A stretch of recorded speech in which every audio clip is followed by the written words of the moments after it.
140 feet down at 30 and at 15. Contact light. Okay, engine stop. ATA at a descent. Mode control both auto, descent engine command override off. Engine arm off. 413 is in. We copy you down, Eagle. Listen, Tranquility Base here. The Eagle has landed. Roger, Tranquility. We copy you on the ground. You got a bunch of guys about to turn blue. We're breathing again. Thanks a lot. Thank you. You're looking good here. Okay, we're going to be busy for a minute. Master Armand, take care of the descent. I'll get the stuff prepared. Okay, it looks like we're vending the oxidizer now. Roger, Eagle, and you are safe for T1. Over. Eagle, you are safe for T1. Roger. And we stand safe for T1. Roger, and we see you venting the ox. Okay, Neil, we can see you coming down the ladder now. That's one small step for man. One giant leap for mankind.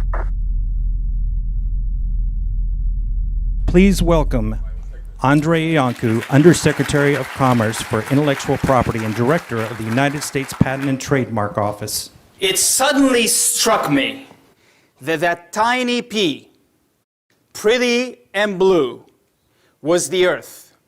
I put up my thumb and shut one eye, and my thumb blotted out the planet Earth. I didn't feel like a giant. I felt very, very small. That was Neil Armstrong's description of his experience on the moon 50 years ago this past Saturday. Landing on the moon on July 20th, 1969 was the ultimate triumph of human ingenuity and innovation. For when we humans harness that most unique of human qualities, the power to reason, to work together, to invent, we are capable of the most remarkable things. These very, very small creatures on this tiny pea, pretty and blue, are capable of giant leaps indeed. This is in fact what inventors do every day. And this is what we celebrate in particular here today. Good afternoon, everybody, and welcome to the United States Patent and Trademark Office and to this incredibly special event. Through the doors of the PTO comes our future. And through our examiner's hands will pass, among many other things, machines that transport humans to other planets.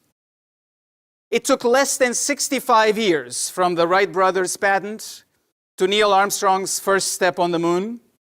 And the fact is that the pace of innovation just keeps accelerating. At the USPTO, our focus on promoting innovation is what drives our keen interest in space technology.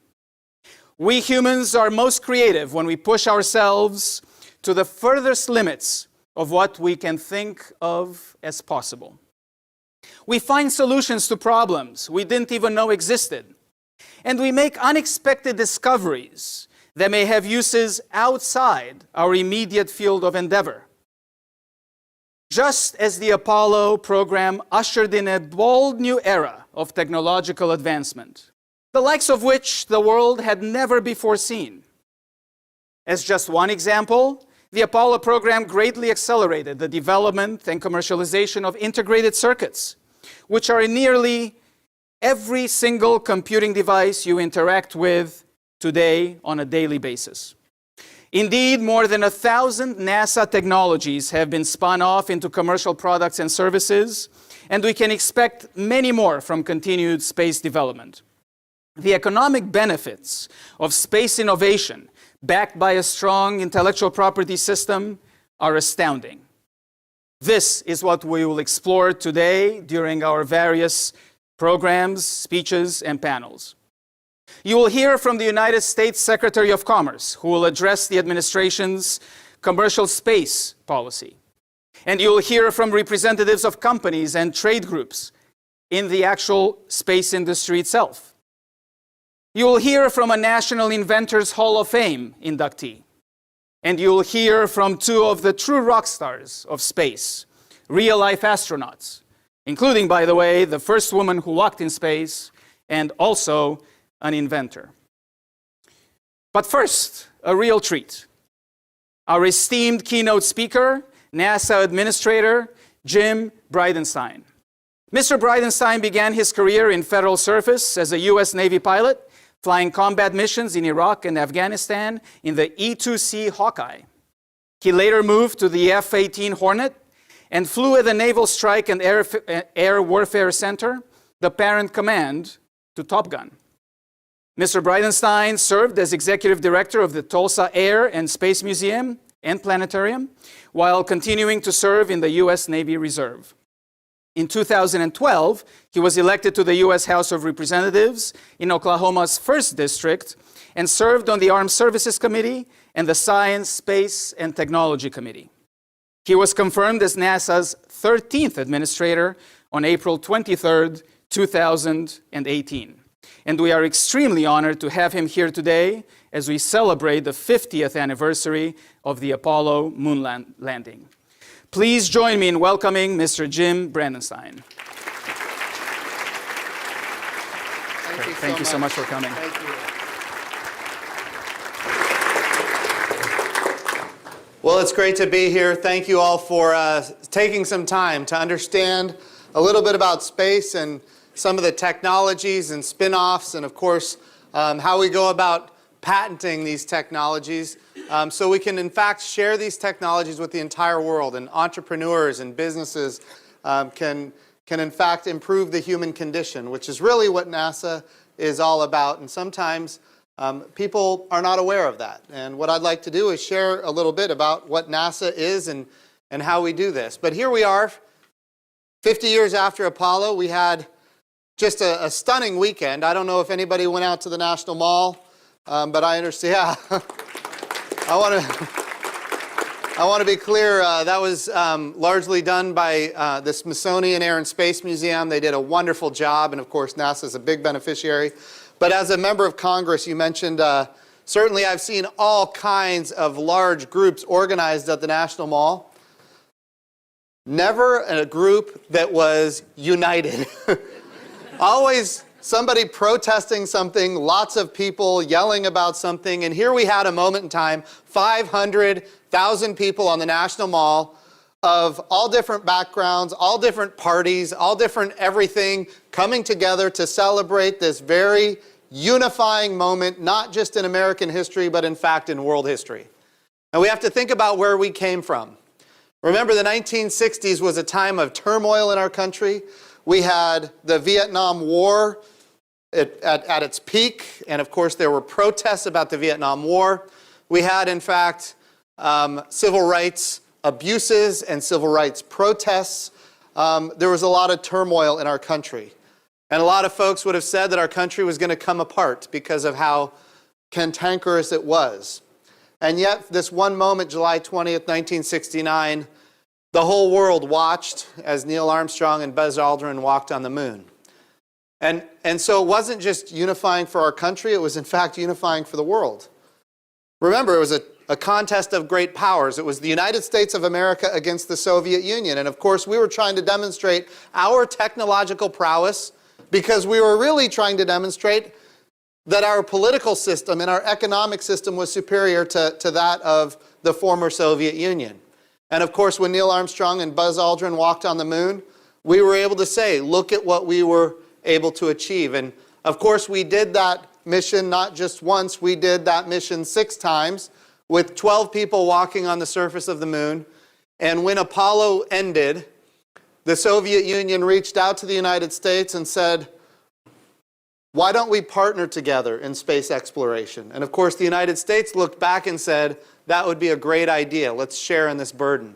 And then we put together the Apollo-Soyuz program that launched in 1975, where we had American astronauts and Russian cosmonauts living and working together in space.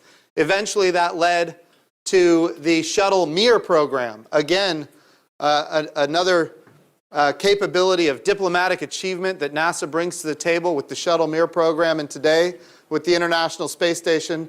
We've had Russian cosmonauts and American astronauts living and working together in space for almost 20 years.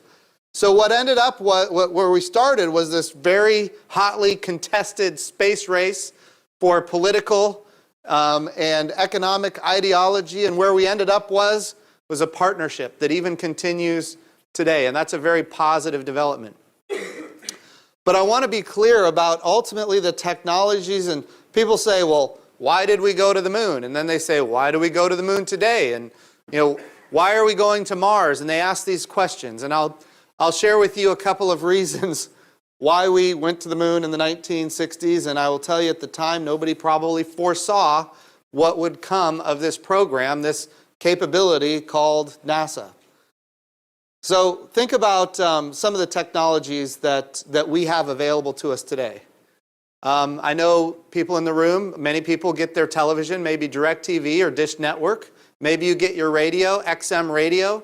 Maybe you get your broadband, your internet from space. All of these communications, over-the-horizon communication technologies and capabilities were born from this little agency called NASA, and it even started even before the Apollo program. 1958, when you think about it, a lot of these technologies were being initiated in a time of the NACA, which was the predecessor to NASA, which got created in 1958.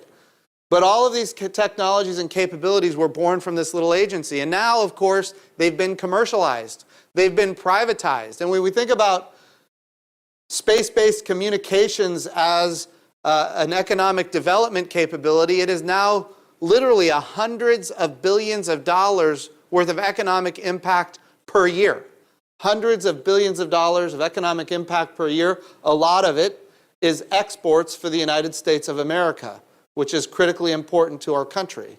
So we think about just the communications side of the capabilities that came from the Apollo era, but it's not just about communications. It's how we navigate. Again, this little agency called NASA eventually created a technology for GPS that eventually got transferred to the Department of Defense. And of course, that technology is probably how a lot of people in this room got here today for this event. It has transformed the human condition. And that GPS technology is not just about navigation. It's also about a timing signal that has again transformed the human condition. We think about banking. Every banking transaction in the United States of America requires a timing signal from GPS.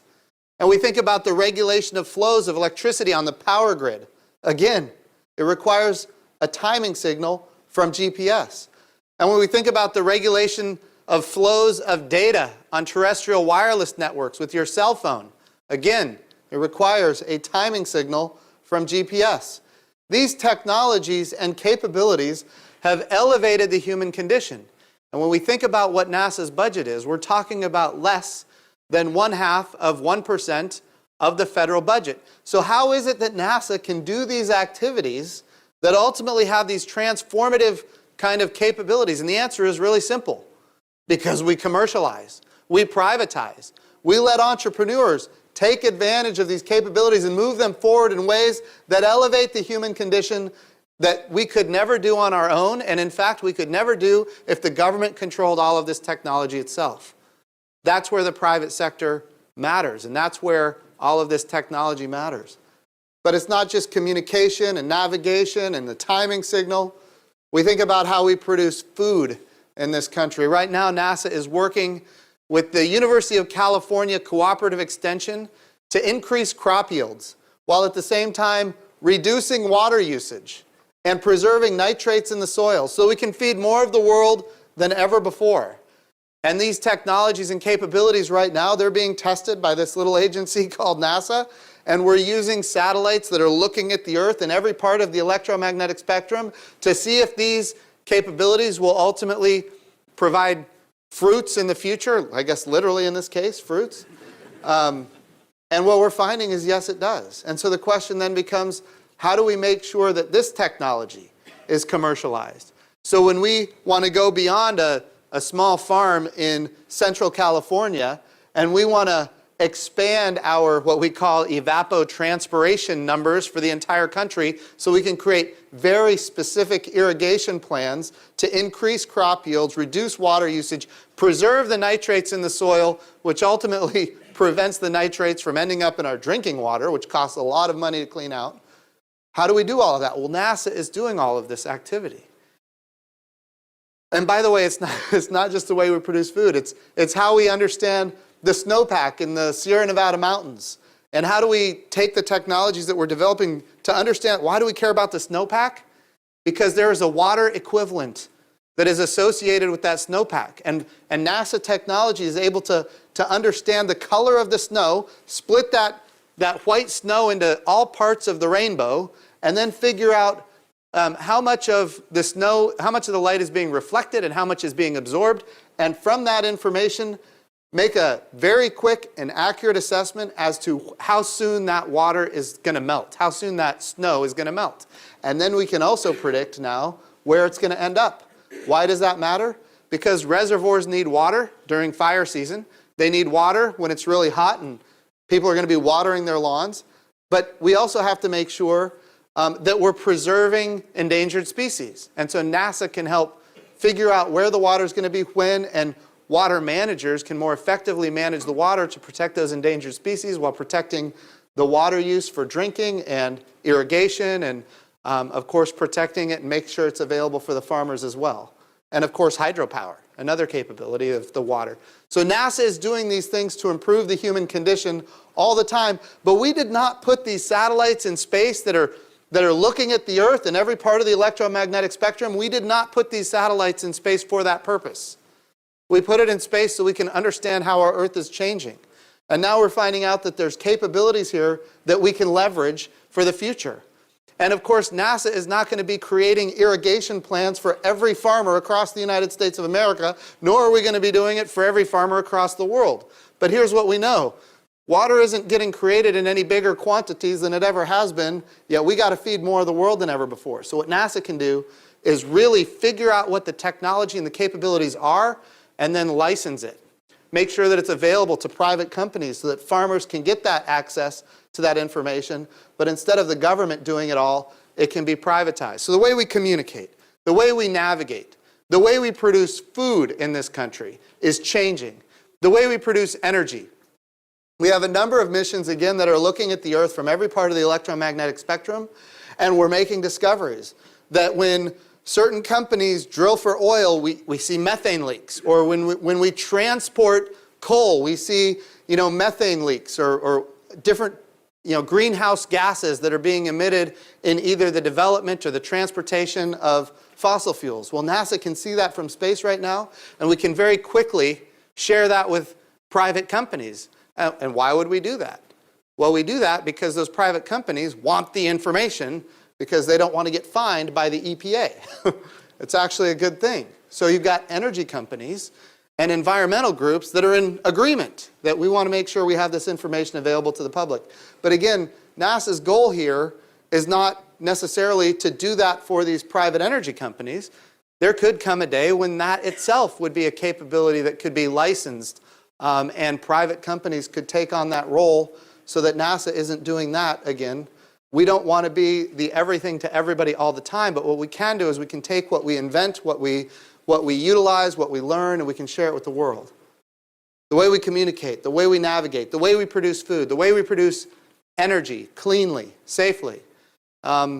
We talk about weather prediction. A lot of people don't realize 80% of the data, you get up in the morning, you turn on Channel 4 News or whatever it is you watch, and you see the green blob on the screen. And you know that green blob is going to be over your part of Washington, D.C. at 3 o'clock in the afternoon, so you're going to take an umbrella, maybe you're going to take a raincoat. 80% of the data that goes into that numerical weather model is data from space. Now, these are satellites that are operated by the Department of Commerce through NOAA, but at the same time, these are satellites that are built by NASA, and these technologies were born from NASA. And of course, some of these technologies, when you talk about GPS radio occultation, which is going to help us improve our modeling, give us more data for our data assimilation systems and numerical weather models For weather prediction, a lot of these companies now are being privatized with GPS radio occultation capabilities from space to improve weather forecasting. So the way we predict weather, the way we understand how our climate is changing, and it is changing. These are technologies and capabilities developed by NASA, and all of this data is shared with the world for free. And of course, a lot of people are familiar with national security and defense, disaster relief. A lot of technologies get transferred to the Department of Defense, especially as it relates to communication architectures. And in fact, a lot of it gets commercialized, and then the Department of Defense leases the architectures for space-based communications. So we think about all of these things space-related that have elevated the human condition. It is immeasurable, friends. The way these technologies and capabilities have elevated the human condition is something that nobody could have ever predicted in 1958 when President Eisenhower created NASA. You wouldn't have known how all of us would benefit. It's also important to note that because we benefit from space, and in fact, because we are now dependent on space, there are people around the globe who are not friendly to the United States who have declared space to be the American Achilles heel. And so it absolutely must be protected as well. So when we think about the protection of space, what are we talking about here? We talk about the president who has talked about creating a space force.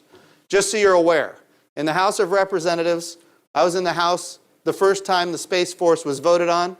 We called it the Space Corps. It was really it would be under the Secretary of the Air Force, but it was a Space Corps that would be able to compete for resources at the same level of the other departments and services. And know this, in the House of Representatives, it got 344 votes. Strong bipartisan support. And that was on the full floor of the House. When it was in committee, the Strategic Forces Subcommittee, it got strong bipartisan support, almost unanimous on the committee. And then the Full Armed Services Committee, again, almost unanimous. And then it got 344 votes on the floor of the House. We don't find votes like that too often. That shows you that there is strong commitment to making sure that space is secure because we are so dependent on it. Again, the enemies of the United States, I should say the competitors of the United States that we hope don't become enemies, call space the American Achilles heel. What we have to do as a nation is make sure that they understand that they will gain no advantage over the United States of America by wrecking space. And by the way, it becomes an existential threat when you think about the power grid and you think about banking. Look, if you lose banking in this country, there's no milk in the grocery store within 3 days. That is an existential threat to our country.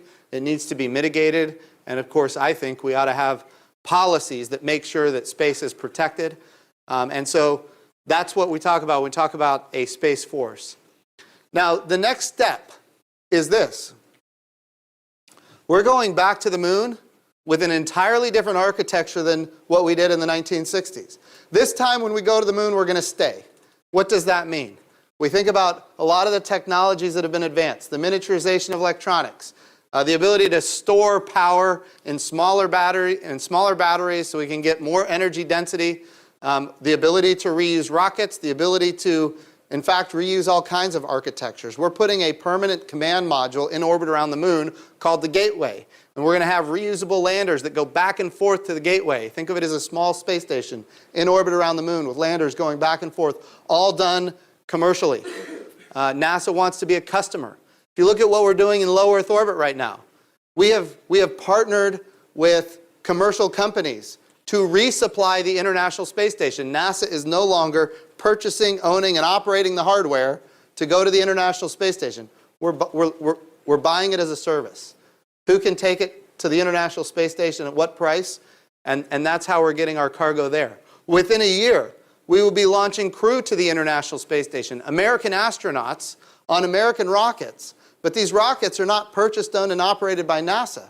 These are going to be rockets that the private sector has developed for their own purposes, and NASA has been a partner in that development. But at the end of the day, we want to buy a service. We want to be one customer of many customers in a robust commercial marketplace in low Earth orbit.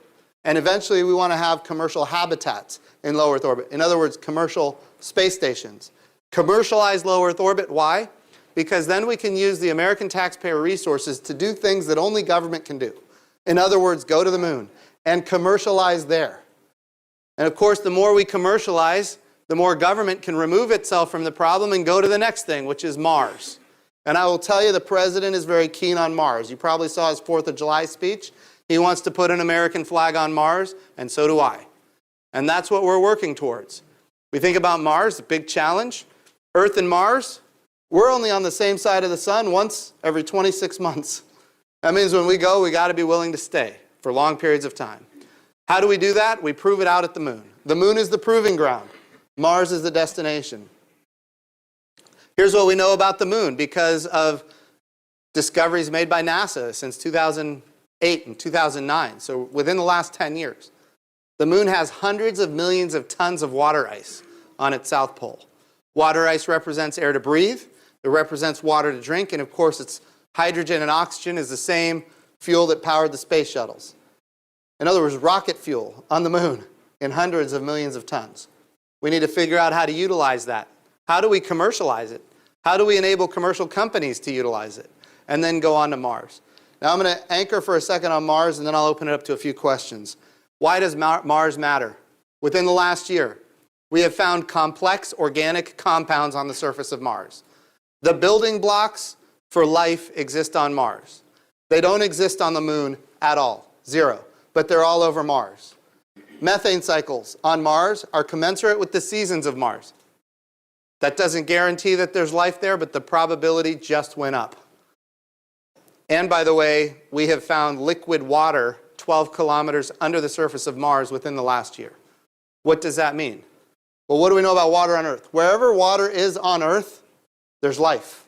I'm not saying there's life on Mars. We haven't found it yet. But the probability keeps going up. How do we find it? We got to go. We need to go to Mars to find life on a world that's not our own. And in my view, to do that, we're going to have to take advantage of commercial companies. If you look at the President's Space Policy Directive 1, it says to go to the moon sustainably. In other words, stay at the moon. We don't want it to end the way Apollo ended. Go to the moon sustainably. Go with commercial partners. That means a lot of our private companies are going to own the IP, not necessarily NASA. Go with private companies, commercial partners. Why? Because we believe that they will have customers who are not us, and then our costs go down. So we want to be one customer of many customers, and we want to have numerous providers that are competing on cost and innovation, driving down cost and increasing access. Private industry is how that happens. I mean, if you look at what's happening right now with commercial crew and commercial resupply to the International Space Station, it's going to be transformational from a cost perspective. Why? Because private industry is innovating. These reusable rockets that you've seen resupply the ISS and of course come back to Earth. These reusable rockets, so this is NASA set the parameters. Who can get us there the most cost effectively? We're not going to tell you how to design your rocket, but who can get us there most cost effectively? And people invested. And the way they invest in? Reusable rockets. Because if you can reuse the rocket, the cost comes down for every additional flight. It's not, imagine flying here from wherever you might have flown here from, and once you get here, you have to throw away the 737 that you flew in. The cost would be prohibitive. Well, we don't want prohibitive costs. We want to drive down costs. It means we need private industry to innovate. And we need to set the conditions by which private industry can innovate. That means a lot of the intellectual property is going to be owned by private industry. There are certain capabilities that the government absolutely must have for strategic purposes, and of course we will preserve the intellectual property on those technologies, but there are other technologies where we want innovation and private industry to move forward. But the goal here, Space Policy Directive 1, go to the moon, go sustainably, go with commercial partners, go with international partners, utilize the resources of the moon, learn how to live and work on another world, and then finally take those capabilities and technologies and go on to Mars. And that's when we're going to find life on another world. I think I should say this, I'm the NASA administrator, I have to be careful. I think the probability of finding life on Mars is going up. And I think it would be transferred. And when I say life, I'm not talking about bunny rabbits. I'm talking about microbial life. That's what I'm talking about. So anyway, in order to achieve this, we're going to need to unleash American industry. That means intellectual property, patents are critical. And with that, I'll open it up to a few questions. Thank you guys so much for having me. It's great to be here.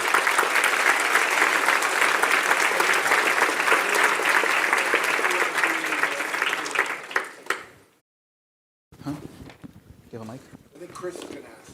Okay. So, we have a mic on the fly here. All right. But we've got a couple questions that came in from the audience that we've put together. So NASA has been a very prolific patent filer. We routinely see NASA IP underline many, many common everyday technologies in our lives, many of which you mentioned. Where should Americans expect to see the most important advances and gains arising from the next generation of NASA's IP portfolio?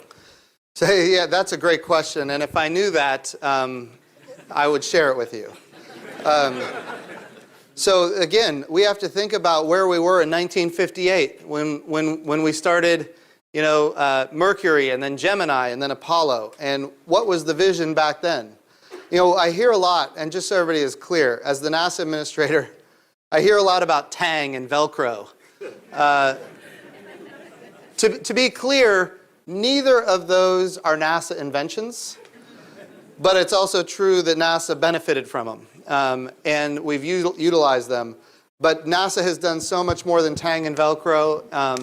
And if you would have asked the folks in 1958 when NASA was created what the end result would have been to humanity and how it would have elevated the human condition, I don't know that they could have told you back then there's no way they could have told you how much their technology has advanced. But it is true, at NASA we have over 1,200 patents.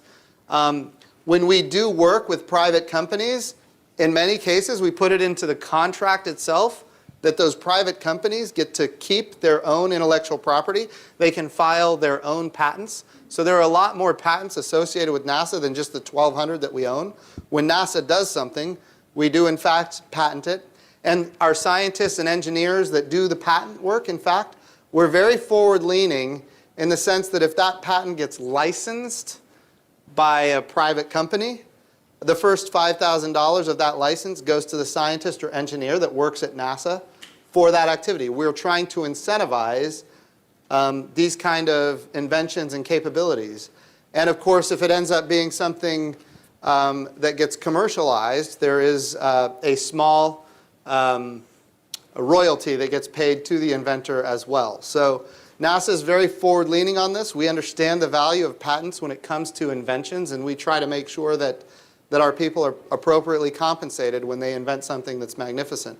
One thing that I think is important, one of these patents, for example, you guys have cell phones. I presume most everybody in here has a phone with a camera on it. That camera was invented for NASA. We were trying to figure out if we wanted to have an electro-optical sensor that required very little power, that had high resolution, what would it look like? And we invented this little camera that ultimately got licensed back in the 90s, got licensed to Nokia. And now it's, of course, I see people taking pictures of me with it right now. But this is a NASA technology and capability that has now been licensed to the world. And of course, we built it for rovers that are now on Mars. So, Great, thank you. Yeah. And I know we're running kind of tight on time here for panel. The next panels we have coming up, but kind of a follow-up on that. I'll be quicker. Yeah. Okay, no problem. What are one or two new policies or laws that may be needed to help keep this pipeline of new technologies going and thriving? Yeah, I think when we think about space policy, there are a lot of folks who have the nostalgia of Apollo, and it was the United States government purchasing, owning, and operating everything. When we think about the future, we need to make sure that it's not the United States government purchasing, owning, and operating everything. And instead, we need to have a new era where we partner with commercial and private industry that are looking for customers that are not NASA. Why? Because then we can grow faster, and we can drive down cost, and we can increase access. And I'm not just talking about hardware, I'm also talking about data. So the weather enterprise, for example. There are companies out there that are building satellites that can share data with NOAA, the National Oceanic and Atmospheric Administration. And that's something that I think some lawmakers, it makes them nervous. We don't want private companies getting involved in our weather enterprise. And what I hear is that weather is a global public good, and therefore it needs to be provided for free. If you take that to its conclusion and you say that food is a global public good and therefore it needs to be provided for free, then nobody is going to produce the food. And so what we have to do is we have to think outside the box. And if we want to say, how do we get as much technology and capability from space, whether it's for weather or other types of remote sensing or navigation or communication, whatever the case is, we need to look at things differently and say, just because certain people around the world would like to call it a global public good, remember what the end state of that means. That means that the private industry is not going to be investing in it. That means the private industry is not going to be getting customers that are not the government. And when that happens, you don't get the technological explosion that you would get otherwise. So when we think about this, I think what we need to be focusing on as a country is commerce. How do we enable space commerce? And I know we've got folks here from commerce that's keenly what they're interested in. NASA wants to enable that. We want to start the ball rolling, retire the risk, prove the technologies, and then allow commerce to take place and elevate the human condition for everybody. Administrator, thank you so much. Thank you. Yeah. Please join me. My pleasure. Thank you to you, and thank you to all the great work NASA does. It truly is an American treasure, and the work you all do is absolutely phenomenal. And I want to extend special thanks to all the folks at NASA who helped us put this program together today. Absolutely. Thank you for coming. Thank you for having me. Thank you, guys.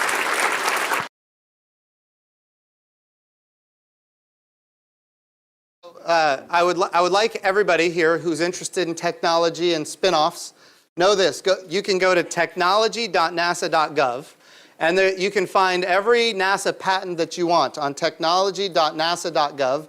And also on that same website, you will find we have software. We have thousands, over 1,000 different software packages that are available to the public. NASA has been really forward-leaning about making everything public. We produce this book every year. It's called Spin-Off. This is the book for 2019. You can see it's pretty robust. We do this year in and year out, and this is just a list of all the spin-offs from 2019. We've been doing this since like 1976. It is mind-boggling if you put all those books together and look at them. This book is available online again, technology.nasa.gov. This book available along with all of the patents that we have as well. So thank you all so much. Welcome to our first panel this afternoon on administration initiatives on space exploration and space commercialization. And by the way, if you heard the administrator, they're not mutually exclusive categories by any means. They're very, very much related. And I think you'll see that as we talk through the panel today. It's no secret by now that the Trump administration, at a time of renewed emphasis on space, places strong initiative on the energy and the innovation of the private sector.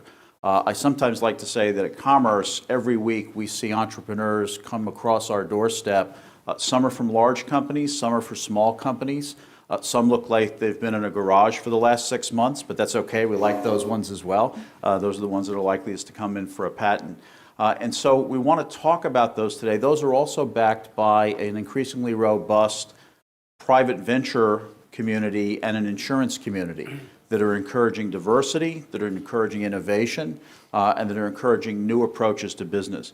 Yesterday, I'm sure the Secretary will probably mention it this afternoon, yesterday we were down at OneWeb where we inaugurated this state-of-the-art satellite manufacturing facility that is really using fundamentally different state-of-the-art business practices in creating a capability that, for example, will produce 15 satellites a week. That is not an easy task, but it is truly state-of-the-art.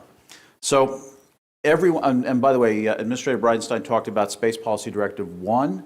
All of the space policy directives, we now have 4 of them, speak to commercial space specifically, as well as the growth, the rapid growth of the global space economy. And so we'll talk to that.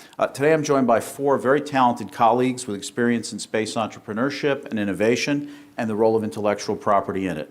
We have Jeffrey Mamber, the CEO of NanoRacks, Melanie Strickland, the founder and chief strategy officer of Slingshot Aerospace, Christopher Ingraham, who's the stakeholder communications manager for the ISS National Lab, and Dr. Mary Lynn Dittmar, the president and CEO of the Coalition for Deep Space Exploration. By virtue of their backgrounds and current experiences, each of my colleagues brings a rich but also very diverse understanding of the factors that encourage or impede innovation, including the role of intellectual property.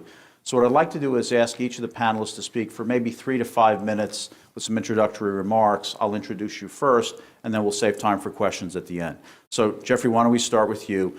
Jeffrey has served as the CEO of NanoRacks since 2009, growing the company into the first commercial space station with customers. We like to hear about customers. Today, NanoRacks is, you do as well, I'm sure. Today, NanoRacks is focused on commercial free flyers for research and manufacturing. Before NanoRacks, Jeffrey was the only American to officially work for the Russian space program. You have an extensive set of interactions with the Russians. I hope we'll come back to that in the course of the conversation. Jeffrey also represented Russian space organizations when the initial International Space Station contracts were negotiated. In 2012, he was awarded the NASA Exceptional Public Achievement Medal, and 2017, the Space Frontier Foundation's Pioneer of New Space Award, and just recently, the National Space Society's Space Pioneer Award. And in addition, you spoke and testified before the National Space Council, I believe at the exact same session that I did back in 2018. Yes. And so why don't we turn it over to you? Great, thank you. Pleasure to be here. This is sort of for everybody who likes to think of themselves as creative and has a company that likes to think of itself as creative. This is sort of the mother lode to be here, and we all appreciate what you do and everything you do to move us forward, both as a company, individuals, and a nation. NanoRacks has been in the startup mode, I guess, for 9 years now. We were the first company in the world to own and operate our own hardware on the space station. And if you're not from our industry, you cannot understand what a significant moment that was. For 50, 60 years, everything in space, everything especially associated with human space flight in low Earth orbit, was owned and operated by NASA. And then the administrator made reference to the growing commercialization, where in 15 years ago, NASA said, wait a second, for cargo, why don't we let the private sector design the launch vehicles? This was post-shuttle program. And we approached NASA in 2009 and said, we don't want your money, which got their attention. And we said, look, we want to design, develop, and operate and self-fund our own hardware to do in-space services. And NASA at the time took a chance on us and said, okay, we'll let you do that. And so we've grown since then. We're now, we have customers in over 30 countries. We've deployed over 200 small satellites called CubeSats from our own deployers. We've had multiple biopharmaceutical companies. We've had education, all with no overt NASA funding. And when I say overt, I mean that, of course, we can only exist based on the taxpayer investment in the International Space Station. But where we get funding from NASA is as a customer. And we have to produce the services. And if we don't produce the services, it's like any commercial venture. And our customers include NASA. They include ISS, the formerly CASIS. They include the German Space Agency, the UK Space Agency, but they also include companies around the world, such as Planet Labs, Spire, biopharmaceutical companies. So we're really proving that there is indeed a market in low Earth orbit and that there are price points.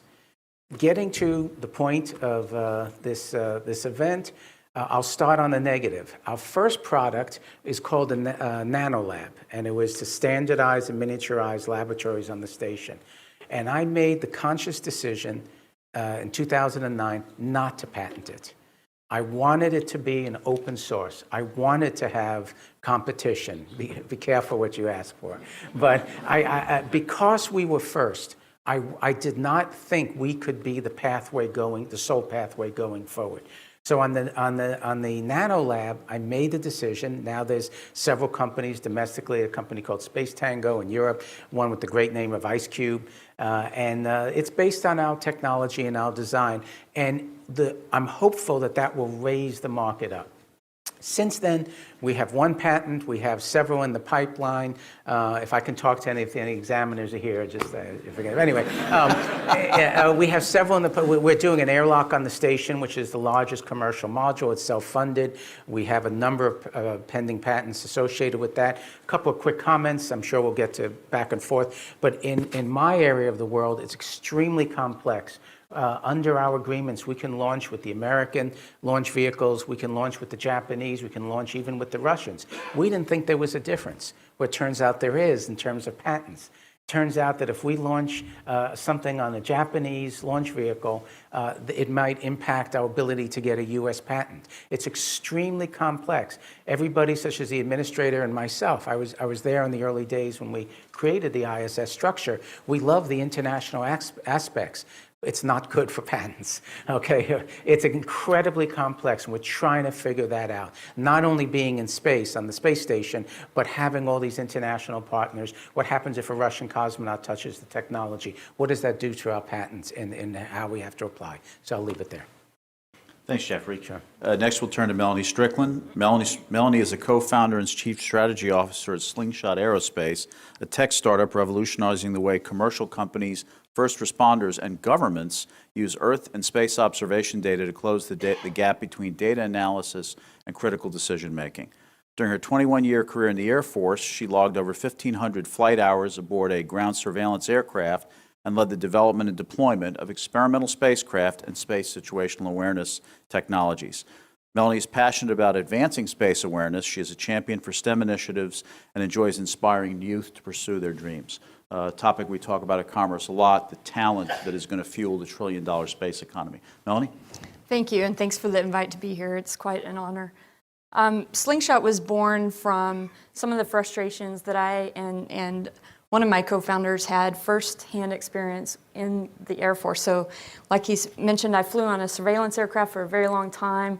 This was back in the early 90s, before the aircraft was actually deemed IOC. So there was a lot of experimentation and tactics and procedures that were being developed on the fly. But still, we were bringing in synthetic aperture radar, about 250 square kilometers every second, essentially. And the only real-time information that we could extract from that very rich data set was moving target indicators just based off of a Doppler shift. So we could see where cars or convoys were, where they were going. But we would pull the disk off the jet every afternoon or every morning when we came off of those long missions and send them off to an intelligence agency that would then take 3 weeks or 3 months to extract information that could have saved the day or produced a different outcome of a war or conflict, et cetera. That was frustrating to me. I later moved into the space side of the Air Force, which was a dream from the time I was a little kid. So really, my Air Force career was the combination of my two loves, air and space. And so on the space side, I was fortunate enough to get to work on developing some of the technologies that are on orbit doing both Earth observation and space situational awareness. But the same problem, it's pervasive. We build and we put a lot of emphasis into widgets or systems on orbit or systems on aircraft. But we sometimes, and it's getting better, but sometimes data analytics is an afterthought. And it's very important that those folks that are either on the front lines or responding to disasters or insurance agencies that are trying to get people to their lives faster have the information that they need very, very quickly. And so that's why we started Slingshot Aerospace. But we knew there are two of us that are Air Force officers. We knew we couldn't do it by ourselves. And so we partnered with our CEO, David Godwin, who's a renowned data expert and has built 4 companies doing very high transactional extraction of insights from large data. So that's how we were born. We started July 15th, which was 15 days after I retired from the Air Force. And fortunately, we were selected for TechStars. So If you don't know about Techstars, it's a mentor-based accelerator, and we're so fortunate that that accelerator program, we believe, accelerated us about 2 years. And so now we've got contracts with the U.S. Air Force, taking these capabilities back to those pain points that started Slingshot, and also commercial companies like insurance, travelers, USAA, et cetera. We have several provisional patents in work right now. It's always a balance for a startup company to understand, do we put a large investment into patents early on in order to get the venture capitalist backing and to protect our IP going forward, or do we put that into tech maturation? And so fortunately, we've got great mentors and we're able to balance that. That's where we are today. Thanks, Melanie. Next, we have Christopher Ingraham. Christopher is the Stakeholder Communications Manager for the ISS National Lab. In that capacity, he's responsible for building and maintaining the lab's relationships with both government industry stakeholders. Before joining the ISS National Lab, he spent 8 years on Capitol Hill, most recently for the House Space Subcommittee, and then before that, 4 years as the Space Policy Advisor to then Congressman Jim Bridenstine. So you'd heard many of those things before, right? A few times. Okay. Christopher. Thanks, Kevin. It's great to be here. Thank you to the Patent and Trademark Office for putting this on. This is an awesome event. So I'm with ISS National Lab. We were selected in 2011 to be a systems integrator for space. That means connecting research and development users with all of the different aspects of things they need in order to do R&D on the space station. And sometimes that includes connecting them with the facilities and the services that Jeff's company provides. We are responsible for managing 50% of the U.S. portion of the ISS, and that means the crew time, the up mast to station, down mast communications. We're responsible for doing that in order to specifically enable R&D to be done by the rest of the government besides NASA, academic and nonprofit institutions, and the private sector. So that's where we differ. We're separate from NASA. We're a nonprofit, non-governmental organization, separate from NASA, and going off what my former boss said a little earlier, he so eloquently put all of the benefits that we've received from space exploration, but a lot of those come downstream from NASA's exploration and science mission, whereas we are specifically tasked with enabling R&D that benefits life on Earth, directly benefits life on Earth, and that's what we're responsible for doing and for sending up there. We have been around, like I said, since around 2011, 2012. We've sent nearly 400 projects to the station, and we found some areas, some disciplines, some science disciplines that have shown a lot of promise, particularly in the areas of industrial biomedicine and advanced materials manufacturing. And so going forward, we really want to start building programs around those areas like that and a few others where we can do iterative science, have a strategic roadmaps, and lead to tangible endpoints so that we can bring those benefits back to the American people and to the world and improve the human condition. So we're trying to build programs around this, and that involves going out and recruiting partners in this, whether they be other agencies or academic institutions or private companies. And a lot of times when we go out to recruit these folks to put significant investment into the R&D, particularly when we talk to private companies, one of the first questions they ask is, okay, so how does my intellectual property that I might develop in the course of this process, how does that get handled? And our answer, unfortunately, a lot of times has stopped a lot of conversations before they can really get started. Because at the end of the day, the work is being done on the International Space Station, which is a government vehicle, a taxpayer-funded vehicle. And as much as the administrator said, NASA really does lean forward to the extent that they can in terms of waiving rights and making sure that they're not keeping them to the extent that they are able to waive them. They can't waive march-in rights. They can't fully say that will never happen. So the fact that we can't say you fully 100% control your intellectual property gives people cold feet, especially when we're talking about the types of the level of investment needed to really bring science from the basic area, which we've been playing in for the most part of our history, and moving it more into the applied R&D area. So if we really want to drive innovation and build off of the the country's history and the world's history of space exploration through the International Space Station. One of the biggest things we're going to have to figure out as a country is how we grant potential users, potential R&D users of the ISS, full control over their intellectual property. Thank you. Our final panelist today is Dr. Mary Lynn Dittmar. She is currently the president and CEO of the Coalition for Deep Space Exploration, which is an over 70 company strong industry trade group supporting NASA's programs of record and industry involved in human space exploration, space science, and space commerce.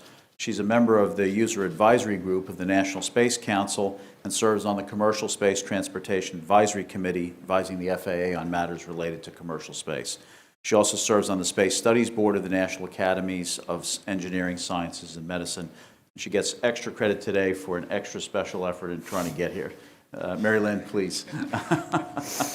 Yeah, the effort was, as Kevin knows, I've been on crutches for the last 3 years, and actually I'm in the process of getting off them, in part due to some NASA technology, which I have to add.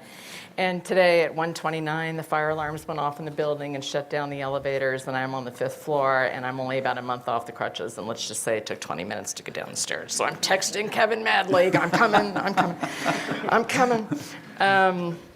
I need the transporter is what I really need. I mean, somebody needs to come along and sort of, all due deference to Gene Roddenberry. What I wanted to do was sort of talk a little bit about some history, since this was originally kicked off as part of the Apollo 50 anniversary. And I'm not going to go through all of this because there literally have been dissertations written on this, but how many of you know the history of the integrated circuit? A few of you. Ooh, this is one of those stories maybe should be retold and retold and retold. So I'll try and do the very short version of it, but it goes directly to patent law. And the history of the integrated circuit is that actually in 1952, there was a speech given by a British radio engineer named Geoffrey Drummer who postulated an integrated circuit. He didn't patent it, he didn't claim the idea, but the following year, a guy named Robert Harwick did. He basically came up with an idea of trying to shrink down transistors, resistors, capacitors, all kinds of things, and get them onto a single strip of metal. And what he did was actually patented that idea. And that idea was then picked up by a guy named Jack Kilby. And Kilby actually got the Nobel Prize for the invention of the integrated circuit, and for a long time was getting the credit as sort of the inventor of the integrated circuit. But now what's happened is that people have looked at that, and this is one of those ideas like Jeff's idea, okay, which came about, and then a whole lot of other people grabbed it and built on it. So the history of it is fascinating. Kilby patented the idea of the integrated circuit and actually developed the first one after he moved from the Army to Texas Instruments. And Texas Instruments actually was the patent holder. But meanwhile, there was a little company called Fairchild Semiconductor, which some people may have heard of, okay, and a guy there named Robert Noyce. And Noyce was really, really fascinated by the idea of the IC, but thought that there were some limitations to the design. So he, in turn, borrowed an idea from a guy named Jean-Henri, who had thought about some ways to basically get all this stuff laid out in parallel, and another guy, okay, whose name I'm blocking, it'll come back to me in a minute, okay, who had come up with a way to avoid interference, okay, among all of these little circuits, and he took all of that, okay, and managed to get everything onto a single chip about 6 months after TI had filed for their patent, and then I'm going to roll forward really quickly. Okay, at the same time, there's a thing called the Apollo program happening. And NASA needed some capability to manage guidance, navigation, and control. They needed it on their onboard computer. And the whole idea of having all this stuff on a chip, okay, not the ones we think of today, but still one chip was very appealing. So they started talking with MIT Draper. And Draper Lab was in the process of trying to work on all of this. When TI got theirs out, that got Draper's attention, but then when Fairchild came out with theirs, they managed to get it onto a chip and then managed to get it onto a silicon chip. And at that point, what ended up happening was that MIT Draper said, okay, we'll take 5,000 of those, and they were over $1,000 a piece, okay? So do the math, right? That's how NASA originally invested, all right, in the integrated circuit. And MIT started working with those chips at that point, okay? The Army was also really interested, as was the Air Force, because there was a thing called the Minuteman missile program that was happening. All this going on at the same time, okay? So they're really interested in onboard capability, and so they started ordering these chips to see if they're going to be able to play with them. But NASA had 30% of the world's supply at that point through MIT Draper, okay, just trying to do this work. So fast forward again. It ends up, okay, in the Apollo onboard system, which, as we know, went pretty well, okay. Fairchild, at that point, it moves forward and gets a semiconductor IC done, takes it to market, and at that point, the patent war started. It was 1966. Texas Instrument filed all manner of lawsuits, okay, against all kinds of people because they held the original patent.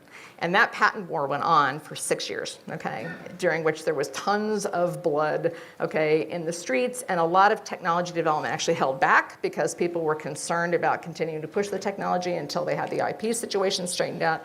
It finally was straightened out in 66. The Air Force and the Army grabbed it for the Minuteman. By 1968, which was a year before the Apollo landing, the cost had dropped from $1,000 a chip to $2.33 a chip, because between Apollo, the migration into satellites, and the Minuteman missile, okay, the production demand was so high, okay, that it drove production through the roof, okay, and therefore dropped the cost, okay, of the, now, okay. What eventually ended up happening was that Noyce got unhappy at Fairchild, along with a guy named Moore, who you may have heard of. And they picked up, left, moved out to a little patch of land in California, okay, and decided that they were going to try to drop the cost of these things even further and commercialize them even more broadly. And they got $2.5 million worth of investment from a guy named Art Rock, who raised the money in 2 days. All right, 2 days. And they decided, because their names were already taken by a hotel chain, which I think is really funny. Okay, this is how this happened. They were going to call their company Integrated Electronics, or Intel. And Silicon Valley was born. I'm just a little bit of exaggeration there. Anyway, sort of move forward to 1974, okay, and then what you get is you get these things onto circuit boards, and from there it's a straight leap to, what did I do with my phone? I left it in my backpack. Okay, it's a straight leap to this. So, okay, the history of the integrated circuit goes from, okay, labs, actually an idea in 1952, okay, through TI, through the Army, through Apollo, through the Air Force, okay, eventually into Silicon Valley and this thing that you guys hold in your pocket. So what often happens is that people talk about the Apollo program as having, it didn't invent it, right, it leveraged it. But it certainly popularized it. I mean, the word got around through the entire engineering technology community, okay, that this is how this was happening, how the onboard guidance, navigation, control was handled. And so there's often a conversation about how Apollo played a key role, and it did. But I just want to point something out, and I think probably all of the panelists here will be able to respond to this. Without IP, which made this it made it messy. I mean, you know, it was messy. But without IP, it's absolutely central to the story. Without IP, there would have been no Texas Instruments, because everything that happened afterwards, okay, was based on this. There would have been no Fairfield. There would have been no Intel. There would have been no Silicon Valley as we understand it, no Apple, no IBM in its modern form, no Honeywell, and I would argue actually probably no modern NASA. I mean, not certainly in its modern form. And today, NASA's civil space programs are providing this indispensable backbone for continued development of technology that has applications certainly in space, but also has application in Earth. And all the panelists have sort of talked about it. The Orion program, which is the next generation crew vehicle, there have been over 60 technologies and processes that have been transferred directly from the Orion program to the commercial crew program. So they're developed under public availability, right? And then they're transferred to those. And that's just manufacturing stuff that's happening on the SLS is painful. Some of that's been, okay, it's been hammered out on the SLS, all right, and is actually now being transferred to the manufacturing, has applications in the manufacturing sector. This is certainly true in space science, where instrumentation demands, okay, drive really, really fine technology, okay, that has taken us not only to the reaches of the outer solar system, but it's brought us closer to our own star than we ever imagined, okay, at the beginning when the IC was originally developed. So I just want to sort of point to all this and say, what can history teach us? One of the things it can teach us is, if we have this happy set of circumstances, which, by the way, aren't going to happen every day, okay, where you have a technology that's being developed, you have a need for that technology, you have a pathway through IP, okay, to commercial and control of IP, data rights and patents, okay, to basically control that technology and then commercialize that technology, okay, and you have an investor or investors who are able to bring private investment who can see the potential, okay, and bring that to the table, and then help you build from there, okay. If all of those things can come together as they did with the integrated circuit, right, that's how we have broad-based technologies that can come to the market. And one thought I just sort of like to leave you forward thinking forward about. Space exploration, space science, space commerce, okay, these operate in a highly constrained environment. There are limitations everywhere. Space will kill you 15 ways, it'll kill your machinery 15 ways, okay, there are a lot of, it's very exacting engineering. What we know about human beings is that when they're faced with constraints, but they have a drive, they innovate. So one of the things that's really interesting when you think about space exploration is there are certain needs that are involved in space exploration, science, and commerce that we have here. We need clean water. We need power. We need power acquisition, storage, distribution. We need clean energy. Okay, we need all those things for space applications, and we need them here. So can we use what's going on in space as a driver to basically break through technologies that are used in space as well as used here? Wouldn't that be awesome? It's already happened. Okay, we're looking for the future, hoping that it further. Doors open. Doors open. Thanks, Marilyn, very much. So let's turn to a couple of questions. So we think the vision is clear. You know, we heard Administrator Bridenstine. The vision is pretty clear. The administration has put in place a number of space policy directives that are actually designed to deregulate, to encourage, et cetera, et cetera, et cetera. What are some of the other mechanics that need to be used in the government-industry relationship to achieve the vision that we achieved in Apollo, that we've achieved in the example that you've set, that we can reach the vision that we're all moving toward, as reflected in Administrator Bridenstine's comments? What are some of the internal mechanics? He talked about licensing, for example, as one method. Are there others? I think Mary Lynn touched on it. Unfortunately, Christopher and I have organizations that are on the International Space Station, which can be quite difficult. But there's a phrase at NASA now they use all the time. They say one customer of many.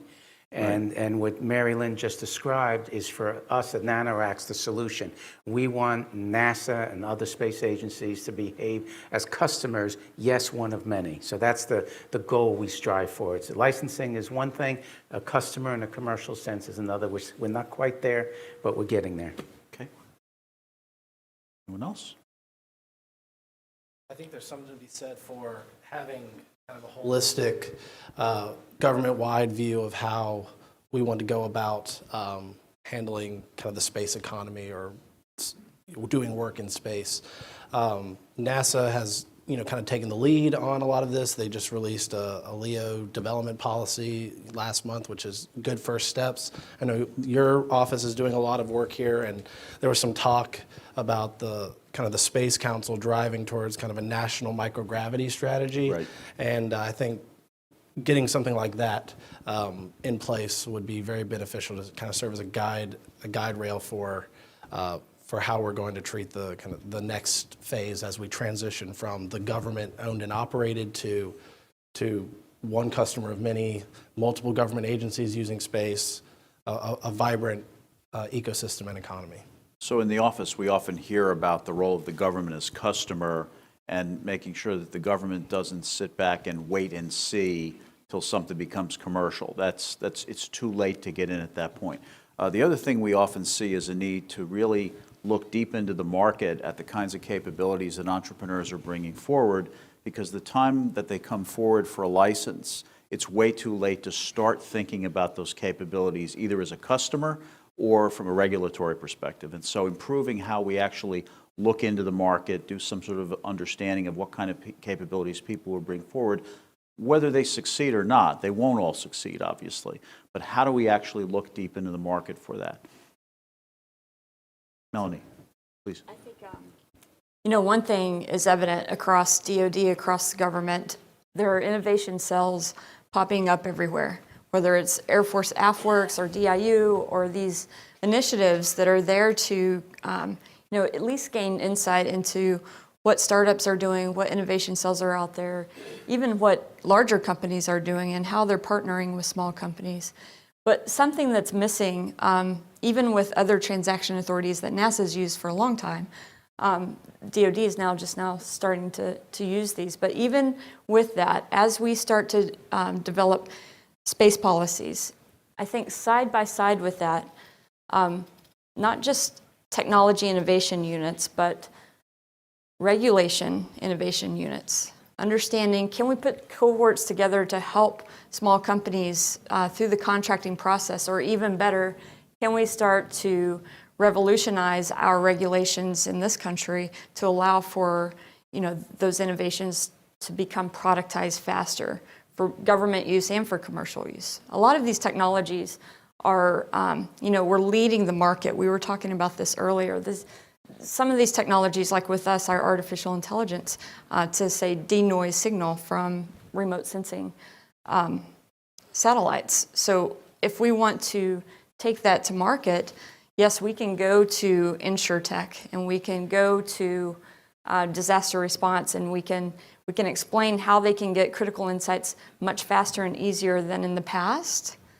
But if we can't get the investment dollars early on, either from government contracts, which, oh, by the way, usually come with, they need unlimited rights to the data rights, right?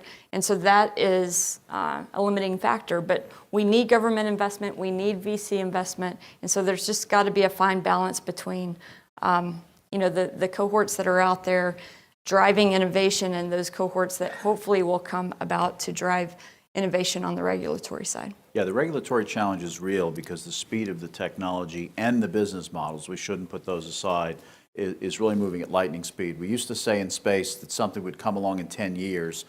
Today it might be 10 weeks if we're not careful. And so keeping up as regulators, not only at home, but in an international context where lots of folks are focused on regulatory issues, very, very important.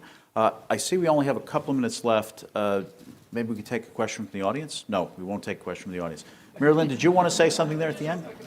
Please. I just want to follow on sort of points. The FAR takes a beating. I've often been the one in the beating.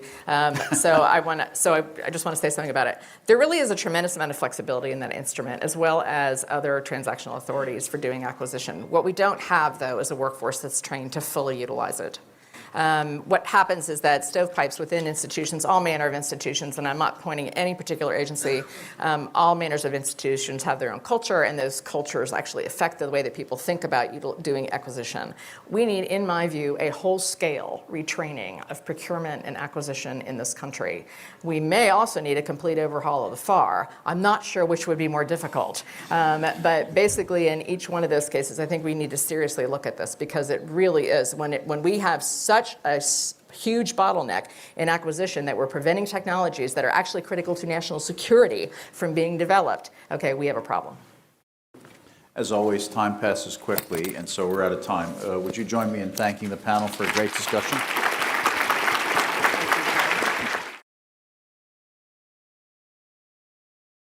Please welcome Laura Peter, Deputy Undersecretary of Commerce for Intellectual Property and Deputy Director of the United States Patent and Trademark Office.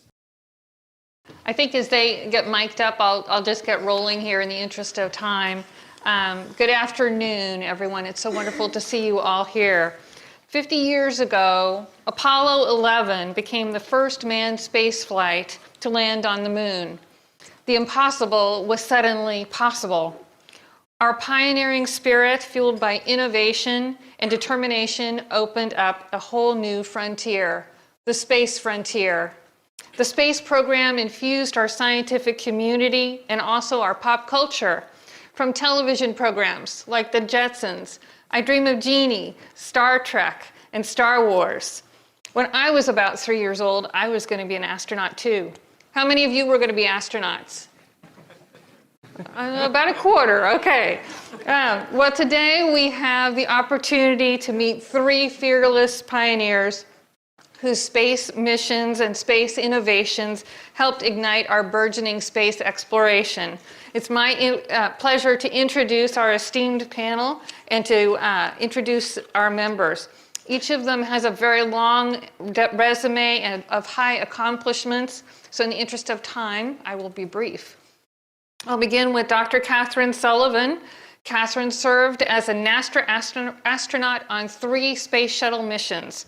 In 1984, she was the first American woman to walk in space. All in all, she has logged 532 hours in space, which is about the equivalent of 66.5 work days here on Earth. She has had a distinguished career in public service, including retiring with the rank of captain from the United States Naval Reserve and serving as the Undersecretary Administrator of NOAA. I'm pleased to learn that she has a great new book coming out this fall, Handprints on Hubble. Hopefully, she will give us a sneak preview of the book. Our second astronaut, Paul Richards, began as an engineer with the Department of the Navy. When he transferred to NASA, he steered a number of crucial engineering projects in support of space missions. He's logged over 300 hours in space and crowned his NASA career serving on the 8th shuttle mission to the International Space Station, where he conducted an extended spacewalk. Paul is an inventor of a pistol grip, torque measuring, power tool design for which he received a patent in 1997. I'm happy to tell you that the NASA patent attorney who prosecuted that patent application now works with us here in the USPTO and is a patent examiner and is here with us in the audience. Keith Dixon, are you here? There he is.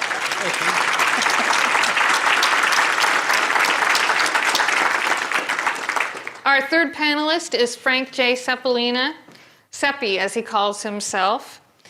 He has worked at NASA since 1963. During his tenure, he rose up the ranks at NASA and has made innumerable contributions to America's space missions, many of which solve problems on how to make repairs and improvements to equipment when it is already deployed in space.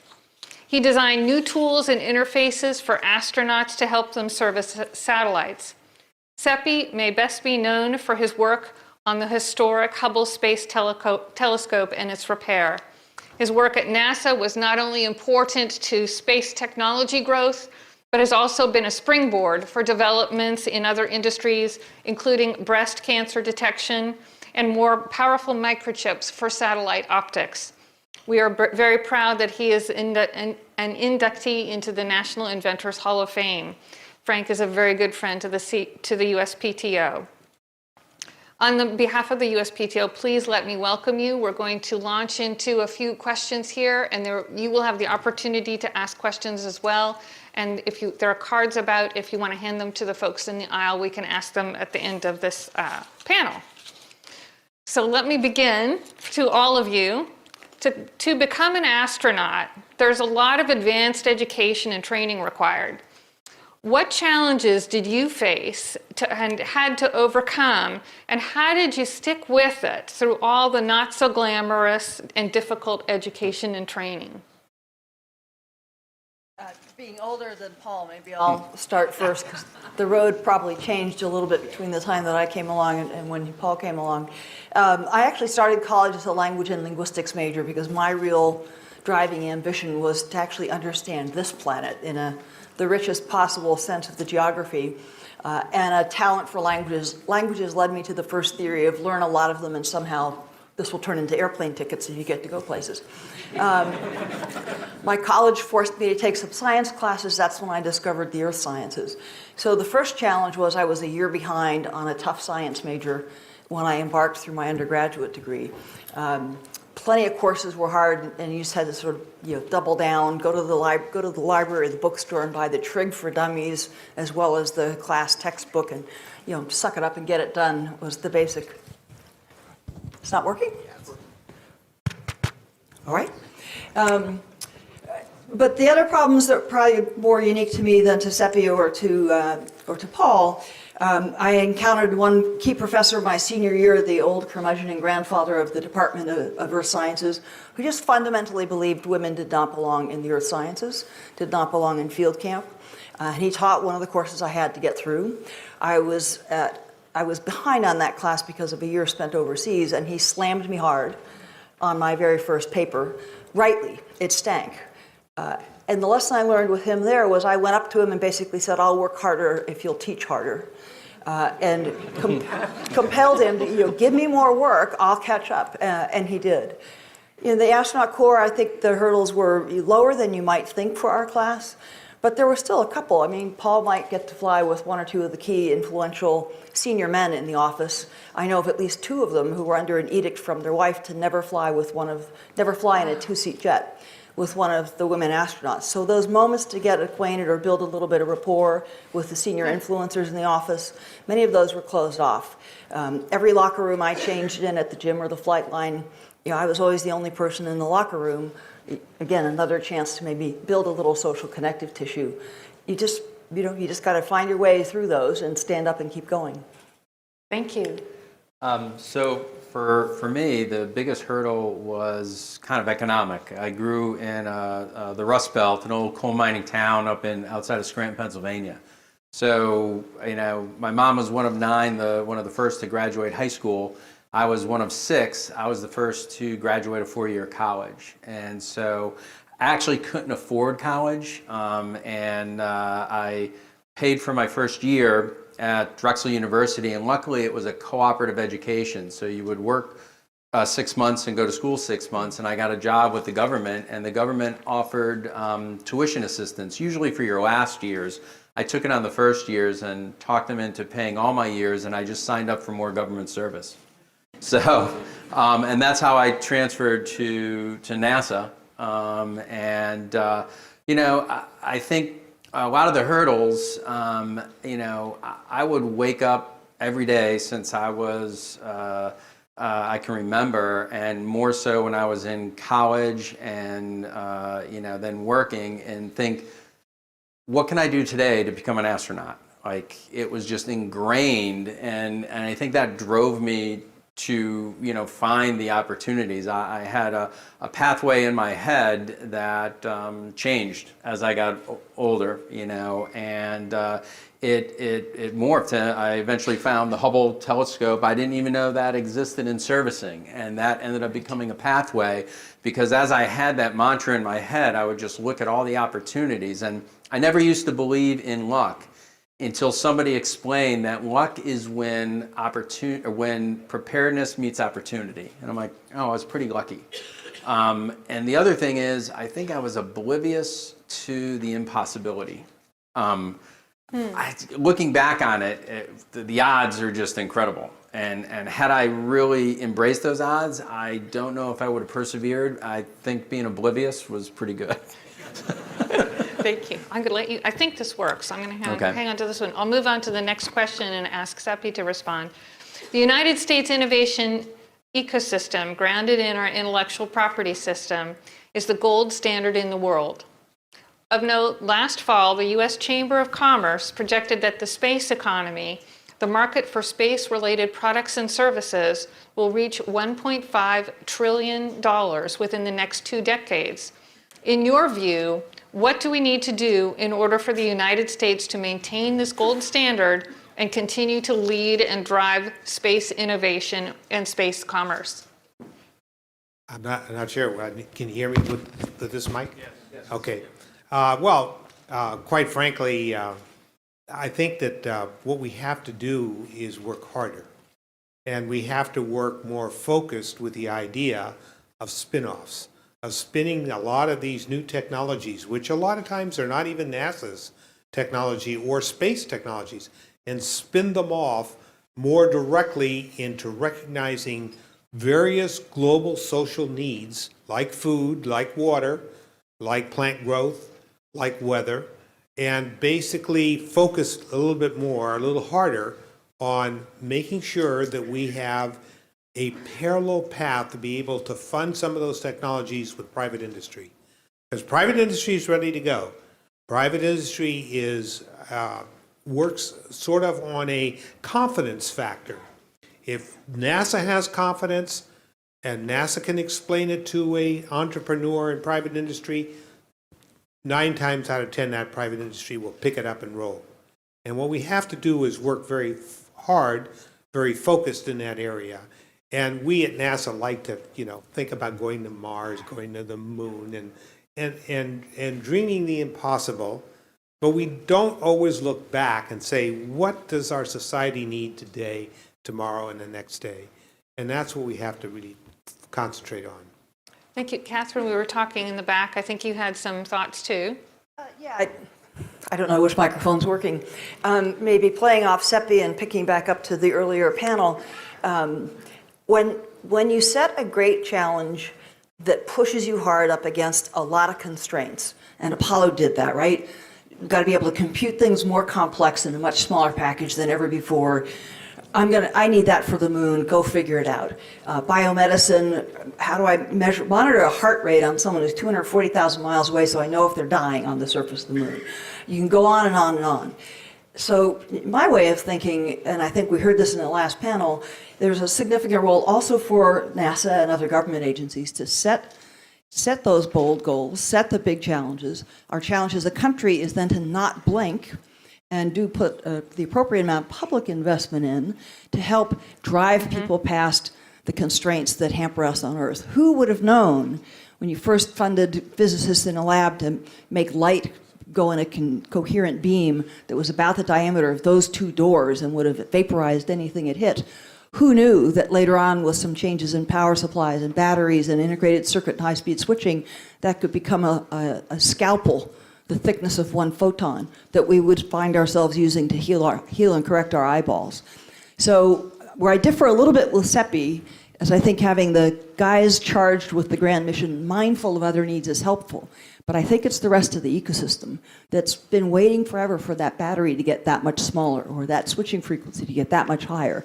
And then what we want is to have the situational awareness across fields as fluid as possible, and the transfer of those technologies as fluid as possible so that new innovations can be cobbled together. Do you want to add to that? I concur. I think, the challenge, when you're challenged with something that you don't know how you're going to do it, as I think earlier, that spurs innovation. Like on the Hubble, when we found out about the spherical anomaly, and we had such a short time to get to the first service mission, I think that was an advantage, that we didn't have enough time because we had to go outside. So I remember with the teams I ran, we went out to industry and we found better ideas than that we had, and they were actually cheaper. And a lot of times I remember going to this company called Bayside Gears that was in an old supermarket in Long Island, and their gears were better than what I designed. And I went to them, I said, I want to take your gears, I want to improve them with NASA technology, I'm going to give you the design back, and then I'll pay you to make it. And they said no. And I was like, what? And they said, well, you'll steal our patent on this. And I said, well, first of all, we're the government and we can make it because we're not profiting from it. And I said, but we don't want to be in the gear business. I have a mission to do. And we ended up doing it and building it. And we found that very successful as spin-ins, I call them, as well as spin-offs, is to take what industry's doing and then improve it with the NASA technology and then give it back. And it worked very, very successful for us. That's fabulous. Well, that leads into the next. Yes, of course, Seppi. No, I think he's right about spin-offs. A lot of times we have this holier-than-thou attitude at NASA that says, oh, no, we have to develop it brand new for the first time. When, in fact, if you look around private industry, you find that technology may exist in medical. It may exist in robotics, ground-based robotics. It may exist in material sciences for practical applications on the Earth. And so most of the work that we did on Hubble for the first 3 or 4 missions had to do with basically technology pushes, not technology inventions, but pushes. Pick up what the industry's got and take it to the next step and arrange to have some kind of partnership with that industry that doesn't scare them off, or with that company that doesn't scare them off, but gives them the assurance that they will be able to step out from there and commercialize. And I think that that's key in the 3 or 4 key areas that solve most of the Hubble spherical aberration agenda. That leads perfectly into the next topic, which is that not all space inventions stay in space. New products and new materials are developed for space applications, and they sometimes do become spin-off technologies that have commercial benefit and commercial application and find their way into Earth-based applications. And we've got on the screen, perhaps, maybe not on the screen. Well, we'll skip the screen. We have different kinds. And the side screens. Very good. Food safety tools and cell phone cameras, survival blankets, invisible braces, scratch-resistant lenses, memory foam. These are all examples about how space-based inventions have spawned Earth-based applications. And forgive me, I can't see the screen, so I don't know what's being shown. Can you please expand upon how private industry and public partnerships work together to actualize these inventions in Earth-based applications? Yes, and I think you hit it. Intel, Fairchild Camera, TI, those companies started what was called integrated circuits. Yes. And in fact, what happened was when Hubble came along, Hubble needed very, very small, ultra precision polishing of optics that would correct the spherical aberration on Hubble. And in order to do that, we looked around and we went to all the big optical polishing companies in the country and went to all the small ones. And we did that through violating the FAR regulations in those days. I got away with that now. So that's your point, and it's a good one. And we found a company that was 80 persons strong in a little town in Northern California called Tinsley Optical. And that little 80 company came to us and said, look, we've got a patent where we build optics, very tiny optics for the Japanese large screen camera manufacturers. And they send us the prescription. We go ahead and take care of this process of ultra polishing and ultra fine measurements, do the optics and send the optics back to Japan. And that's all we know, but we've got a patent on doing that much. We will team with you guys. So we teamed with them and we got this patent sharing arrangement. And what had happened is they basically improved the technology so that we could do 1,000th times improvement in the small, spherical, misshaped polishing of those optics. And today, that is called photolithography. And they basically had subcontracts with photolithography machine manufacturers, and one of the commercial companies was called Simtech. I don't know if that rings a bell. And they turned around, and today, instead of carrying one microprocessor the size of the Apollo, we carry 260,000 of them in one iPhone 6. And something in the order, because we can get tremendous number of transistors, photolithography placed on the head of a pin, we can carry something in the order of 620,000 memory boards, where we carried one on Apollo. So that's kind of an example of a push. They went on, and the companies went on, and thousands of patents got released in terms of steppers and photolithography, and those are all over the industry now. And I'm sure you've used. So that's just, yeah. Frank touches on what human spaceflight brings, whether it was the integrated circuit or the microprocessor. Well, the Apollo crews, their lives depended on it, so NASA drove into that quality and reliability. And we also did that. Well, the tool, the pistol grip tool we flew, was the first flight of lithium-ion batteries.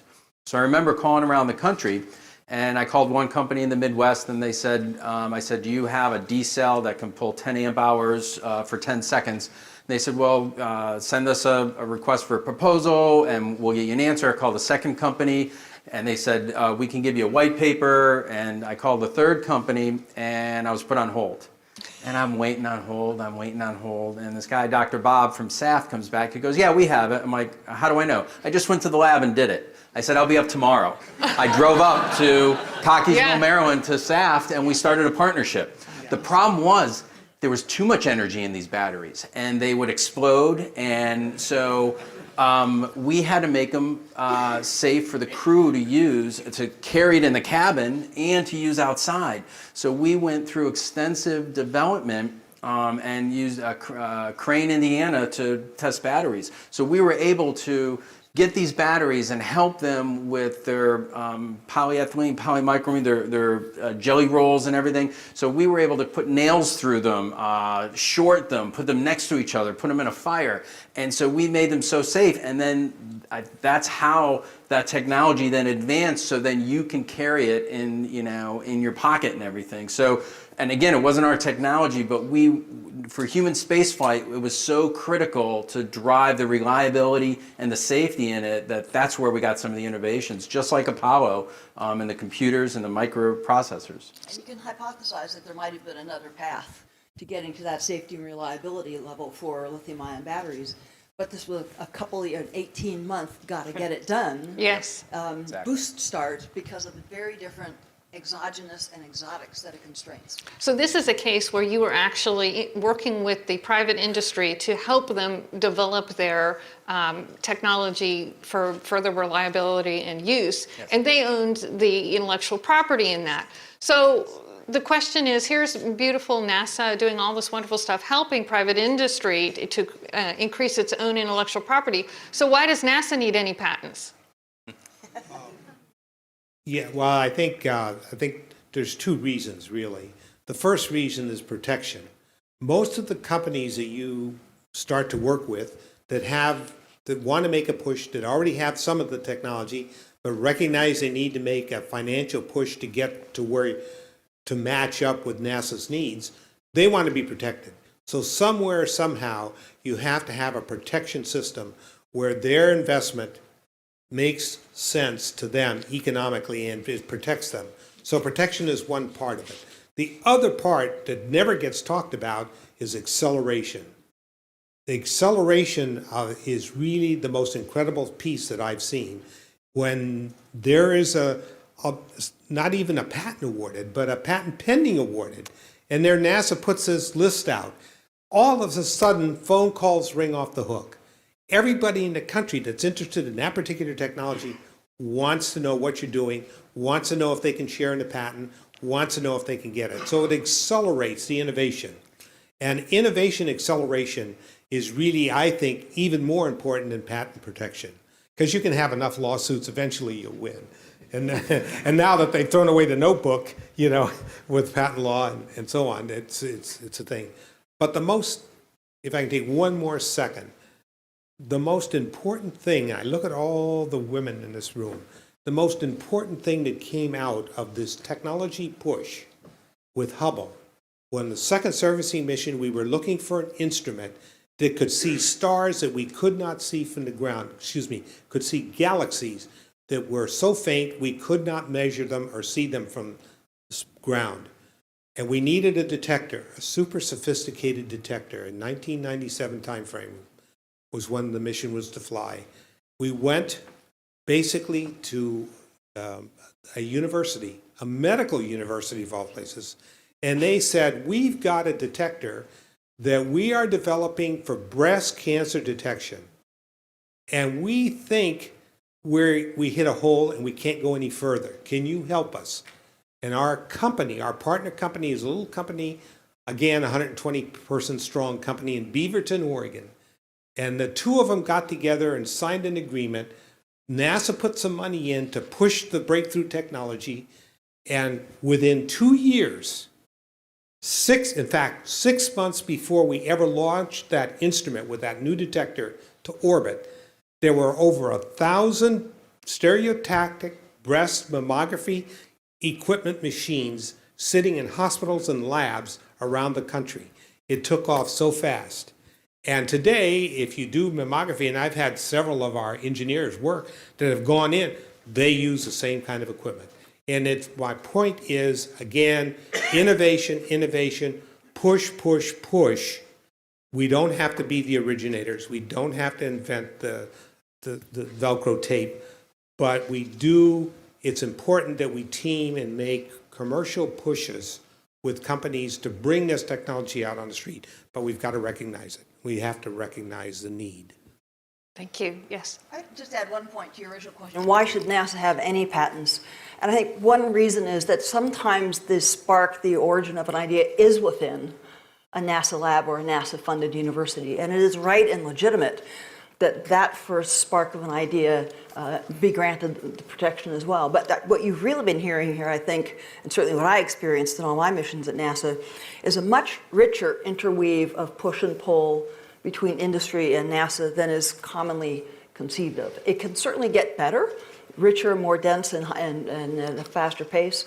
But the whole story of Hubble from the years before deployment through Paul's time is very much a spin in and spin out. It's go to the hardware store and find a power tool that's closer to what you need, and then come back and start pushing on what does that need to change. How does that need to change in order to go to space? And then, as Seppi said, sometimes the other way around. I've got a space capability that you can help us improve.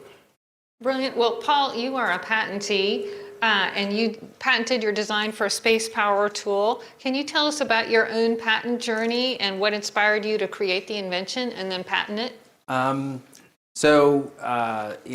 of trying to become an astronaut, one of the things is to be the best that you can be at something.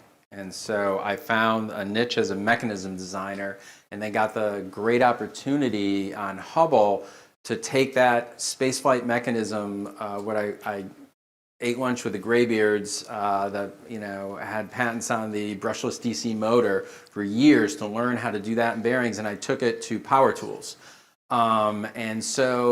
We wanted to make the best power tools that were going to last 15 years. In fact, the PGT is still in orbit, goes on every spacewalk. I got to use it, and it worked. But we had several. I don't think at the time we were focused on patents. But in hindsight, when we saw what we built, we went to try to see if we can license it, and we didn't have a particular patent. So I said, does it have to be a utility patent? So we actually got a design patent on it with Keith as a way to bring back to our team. And then we did get a software patent to make a single chip, 2-fault tolerant, the way we did read access memory and everything, and some checks. And ironically, I took my name off that patent early on because I wanted to give the kudos to my software designer and my electrical engineer. And then through the process, they said, you can't take your name off a patent. That's a matter of record, not a matter of choice. And I'm like, oh, okay, put it back on. So it's in the addendum. So my name's not on the official patent, but it's an addendum because I could have invalidated. I didn't realize it. I wanted to give kudos. And then there were some things probably that we missed. I was starting to tell Frank in 2008, so we flew those lithium batteries, the lithium-ion batteries, in 1997. And in 2008, I got tracked down by an attorney from Chicago that was working for Black & Decker. And he finally found me back at Goddard. I had gone to Johnson, back to Goddard. He goes, you're a hard man to find. And, he goes, I understand that you worked and you invented this stuff. And I said, yeah, with my team. He goes, why didn't you patent it? I said, I guess it just didn't go through the process, or we were so busy. He's like, well, I'm using this prior art for, to invalidate 16 Japanese patents on lithium-ion batteries that we're working on right now in 2006 to 2008. He goes, what you guys did in 1994 to 97, they're just starting to be able to do that in private industry right now. And so a couple other patents were released to me, the adjustable extension and the multi-setting torque limiter. And again, we redesigned those because we were underwater trying to figure stuff out, and I would see a crew member and I'm like, that's getting tangled, it needs to be adjustable. And then we would go at night into the back machine room and get parts and just put them on a lathe and a machine thing and make it and put it in the water the next day. And start putting things together that fast. Sometimes we were still in our scuba gear, down and punching holes in the milling machine or the drill press, and then we jump back in the water, and the crew's like, "Oh, that's working better." And it's like, "Yeah, you said it needed a tether, so we just added a hole to it, like in our scuba gear." The water water being the gigantic swimming yeah. pools that you get in Yes. spacesuit and use to simulate spacewalks. Yeah, so that was the frantic pace we were at, that like we needed to solve a lot of these things so quickly that we were like, again, in a water in the MBL or MBS, and like still, you know, machining things in our scuba gear to get it back to test it in the same test in the run. So I found when I got those 2 patents, to sum this up, when I got released of those other patents, I can patent them on myself. I found what hard work you guys do to try to get that through, because I had a friend who's now a patent attorney, and he was studying, and I would go up to his place in Boston, and we would try to hash out to get an application in and everything, and we didn't get the synergy enough to patent those 2 tools, and I think our public disclosure ran out on it, so we didn't get to patent a couple of the ones that were released to me. But it was a daunting task, so I applaud you guys and Keith and how, you know, how these things actually get through the process and get patented in a timely manner before the public disclosure and they get written up. That's our job. That's our job. Thank you. Catherine, you were part of NASA's first female class of astronauts in 1984, and you were the first American woman to walk in space. During your spacewalks, I imagine you were totally focused on your mission, which was fixing the Hubble telescope, but it must have affected you in other ways and changed your life. Can you please explain? Sure. Just a little clarification. I did a spacewalk in 1984 from the Space Shuttle Challenger that was designed to evaluate tools that would allow refueling of satellites, manual tools that would allow refueling of satellites on orbit. My work on Hubble ran from 1985 to 1990 and involved setting the initial foundation of tools and equipment and spacewalk procedures that would support the servicing missions that would come afterwards. So regrettably, I did not get to go outside and work on the Hubble. In fact, after working on the telescope for 5 years, when it was deployed, I was locked in the airlock of Discovery. A solar array had jammed, and my buddy and I had jumped into our spacesuits to go out and crank it open. That would have been my job. And we got half the air dumped out of the airlock when some blankety-blank software engineer on the ground came up with a fix. And so I have 1.5 spacewalks. And you all have seen as much of the Hubble telescope deployment as I've seen, because I was staring at the sterile white wall of the airlock at that point in time. But you know, as Paul can confirm, the spaceflight experience is notorious and celebrated for giving everybody sort of an overview of effect, such a different perspective on what this planet is. For shuttle astronauts and station astronauts, it's not the small p that you can block out with your thumb, but it's a beach ball. I mean, it's a definite ball, and you're going around it. And it does shift your perspective on kind of everything, every earthly ill or care that you can matter or you look down, that you can think of, you suddenly look down and realize can't really be as important as I've been making it be.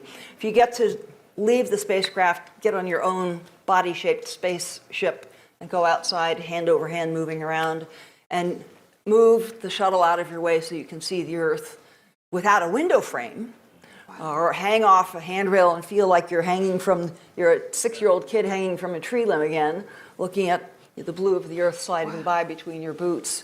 That's a really stunning experience. Spaceflight is still a very small club of all countries and all peoples in whatever role they had. It still numbers less than 600 people who've ever left this planet and experienced flight in orbit, and only about a third of those have had the extra experience of slipping into a spacesuit and going outside. That's brilliant. Is that part of what your book discusses? Yeah, the book is a 2-strand memoir, is what I call it. It's my life story as the unifying thread, if you will. But the primary focus, and my main motive for writing it, was to write about the 5 years of work that went into getting Hubble ready to be serviced before it was ever put into orbit. It's Lockheed Martin Corporation engineers at the Marshall Space Flight Center and Johnson Space Flight Center, and we knew we were the last human beings that would have this telescope on the ground. We could take a wrench and go prove it fit in all the places it had to fit. That mattered to us because NASA had 3 shuttle flights go up and try to fix a satellite that was already in orbit, And on all 3 occasions, the mission almost failed because of some little detail that was not captured in the drawings that made a key tool not work. So I wanted to write this story because there's this band of engineers at Marshall in Huntsville and in California whose work really enabled and made possible. They set the platform for Cepi and his team to take over servicing and Paul and other crews to come along. And they are the hidden figures of Hubble. Their names are virtually never mentioned. 34,000 pictures, reams of data, the draft procedures, the confidence that any astronaut could pick up this tool and go out to the telescope and this would succeed. That groundwork was all laid before we ever put it into orbit, and those folks deserve to have a light shine on them. Well, I believe it's being released in the fall, and we'll look forward to it. Question for all of you. This month, we celebrate the 50th anniversary of the Apollo 11 mission. It is remarkable that it's been 50 years. In that time, space has ignited the imaginations of millions of us, and further exploring space has become a fascination and an obsession to some. If you had a crystal ball, what are your predictions for the next 25 to 50 years? Will we be colonizing another planet? Will we have commercial space flights? Please, your thoughts. Cepi. Well, I don't know. That's a very risky question. But I would say that for sure we will be operational on the moon, and we will be probably well on our way within 20 years to get to Mars. I'm not sure that we can solve the energy problem of propulsion to go to Mars as quick as we'd like, but I'd say within 35 years, we will at least venture to Mars with a one round trip kind of operation. Wow. That's as far as I would take it. But I'm more worried about the little aliens on this planet. That's what worries me more than anything. We have got to focus the spin-offs that we get from space today, tomorrow, and yesterday, so that we can somehow affect the aliens here in the next 10 or 20 years. Because, as the administrator said, we're going to be short on water. We're going to be short on food. We've got to take the technologies we've got today that we've used in space and spin them down. And I think that's the major fundamental driver that NASA has to focus on. That's brilliant. Catherine? I'm confident that we will be seeing commercial services moving cargo and people back and forth to low Earth orbit. I'm a little more skeptical about the space tourism market. I think the price point for spending a golly gee whiz week in space is going to stay pretty stratospheric for quite some time. So I'm skeptical whether there is genuinely a true commercial demand function there. I hope we, as a country, have the persistence to see through the plans to go back to the moon. I'm pleased by the president's announcements, but it's the 5th time I've seen this movie and heard this announcement. And it's yet to be backed with the kind of perseverance and financial commitment and stick-to-itiveness across political administrations. These are not goals that fit neatly in political timeframes. So the tough question for the country is whether we're serious about the goal or we're just serious about the politics. I hope this time we're serious about the goal. Thank you. Paul? So I have no idea what it's going to look like, but my hope would be that the next 50 years has two things that the past 50 years had, would be the innovation and inspiration. And we heard a lot about, the integrated circuits, the microprocessor, real-time computing, weather satellites, communication satellites, a worldwide global data and navigation system that all came out and gave us untold things. Now, it gave us things in hardware, but it also gave us things in people. So as far as inspiration, 50 years ago, I'm sitting here today because of Apollo. My kindergarten teacher in 1970 wheeled out this big television, and I saw the launch of Apollo 14.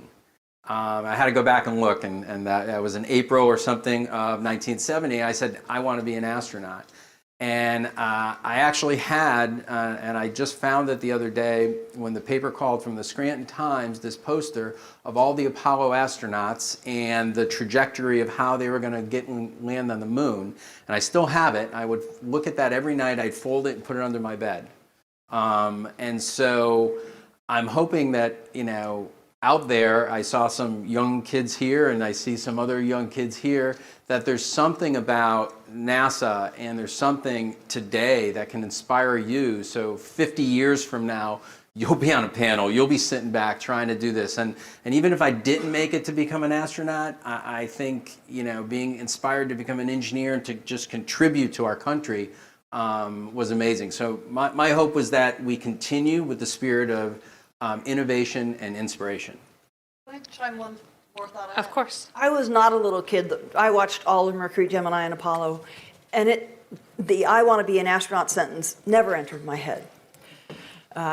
Not because all the people doing it were male. That actually didn't bother me at all. These are people doing an amazing thing. But that's what moved me. There are people that set a goal and try something no one has ever done before.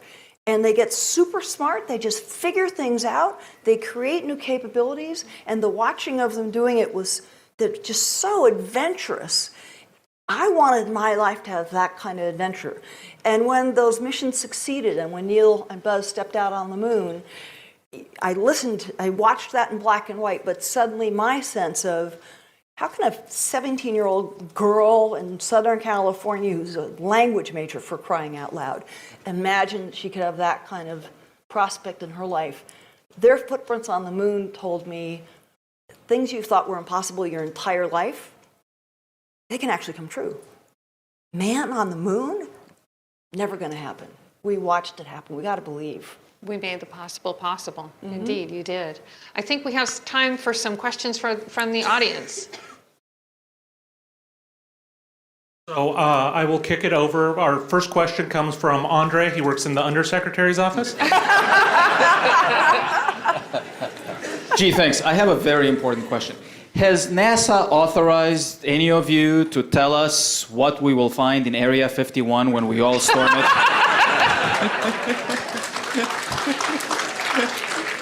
You would have to talk to Melanie, the former Air Force officer. All right, so now to some real questions. We have quite a few audience questions here, so Chris will run the show. Sure. So our first question is, what benefits have you imagined coming from the possible discovery of microbial life on Mars? This was something that was mentioned in the keynote by the NASA administrator. And maybe as the oceanography board, I'll take a first stab at that. Because in my lifetime, we discovered life forms around hydrothermal vents, high temperature hydrothermal vents on this planet that we did not know existed. And the bacteria that coexisted and made possible the chemosynthetic bacteria that made those large colonies of animals on the deep seafloor possible have been harvested and mimicked and DNA replicated to produce a number of pharmaceutical and other bioactive compounds here on Earth that are being looked to for food processing applications, food safety applications, and medical applications. So I'm not trying to predict the same pathway, but the likelihood that we may find bacterial life forms that can exist in conditions we cannot currently imagine may again help us unlock secrets of how biologic life really works. So as an engineer, I'm the build it guy, make it, talk with the scientists, and then make something work to get their science done. And so the thing I revel about that is where another opportunity where science and human spaceflight can work together. I just learned something doing some research on Apollo, is that when the crew came in and had the lunar samples, first they didn't even know if they were going to be flammable, and so they had to watch them as they pressurized. And then all of the crew mentioned that there was this gunpowder, this smoke to it, but by the time the samples got back to Earth, the smell was gone. So, what was that phenomenon? And what are other phenomenons that can only be experienced on the site, right, at that microbial life, that you need a human in the loop? And so I hope that inspires us to continue the human exploration and the science and get both communities to, propel us, politically to go to Mars. This next question deals with IP licensing. At what point does NASA decide to declassify technologies, and what does that selection process entail? What exactly goes into that declassification process? Seppi, do you know? Well, normally,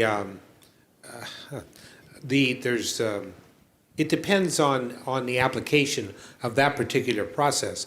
If it's something that's under the arms agreement, where we are prohibited from basically revealing to foreign nationals any kind of technology that we have that involves, say, satellite servicing as an example. Because satellite servicing can be thought of as a weapon, and if the wrong country does it and has that technology. So there's pieces of that come into play, and you have to look at it on a case-by-case basis. Generally speaking, when we put in a patent application for something that involves that kind of technology involving satellite servicing, it gets redacted. We don't release that information. And when you look at the patent, you'll see the title, but there will be, everything else will be black on the, so there is a protection, very important protection from a U.S. perspective.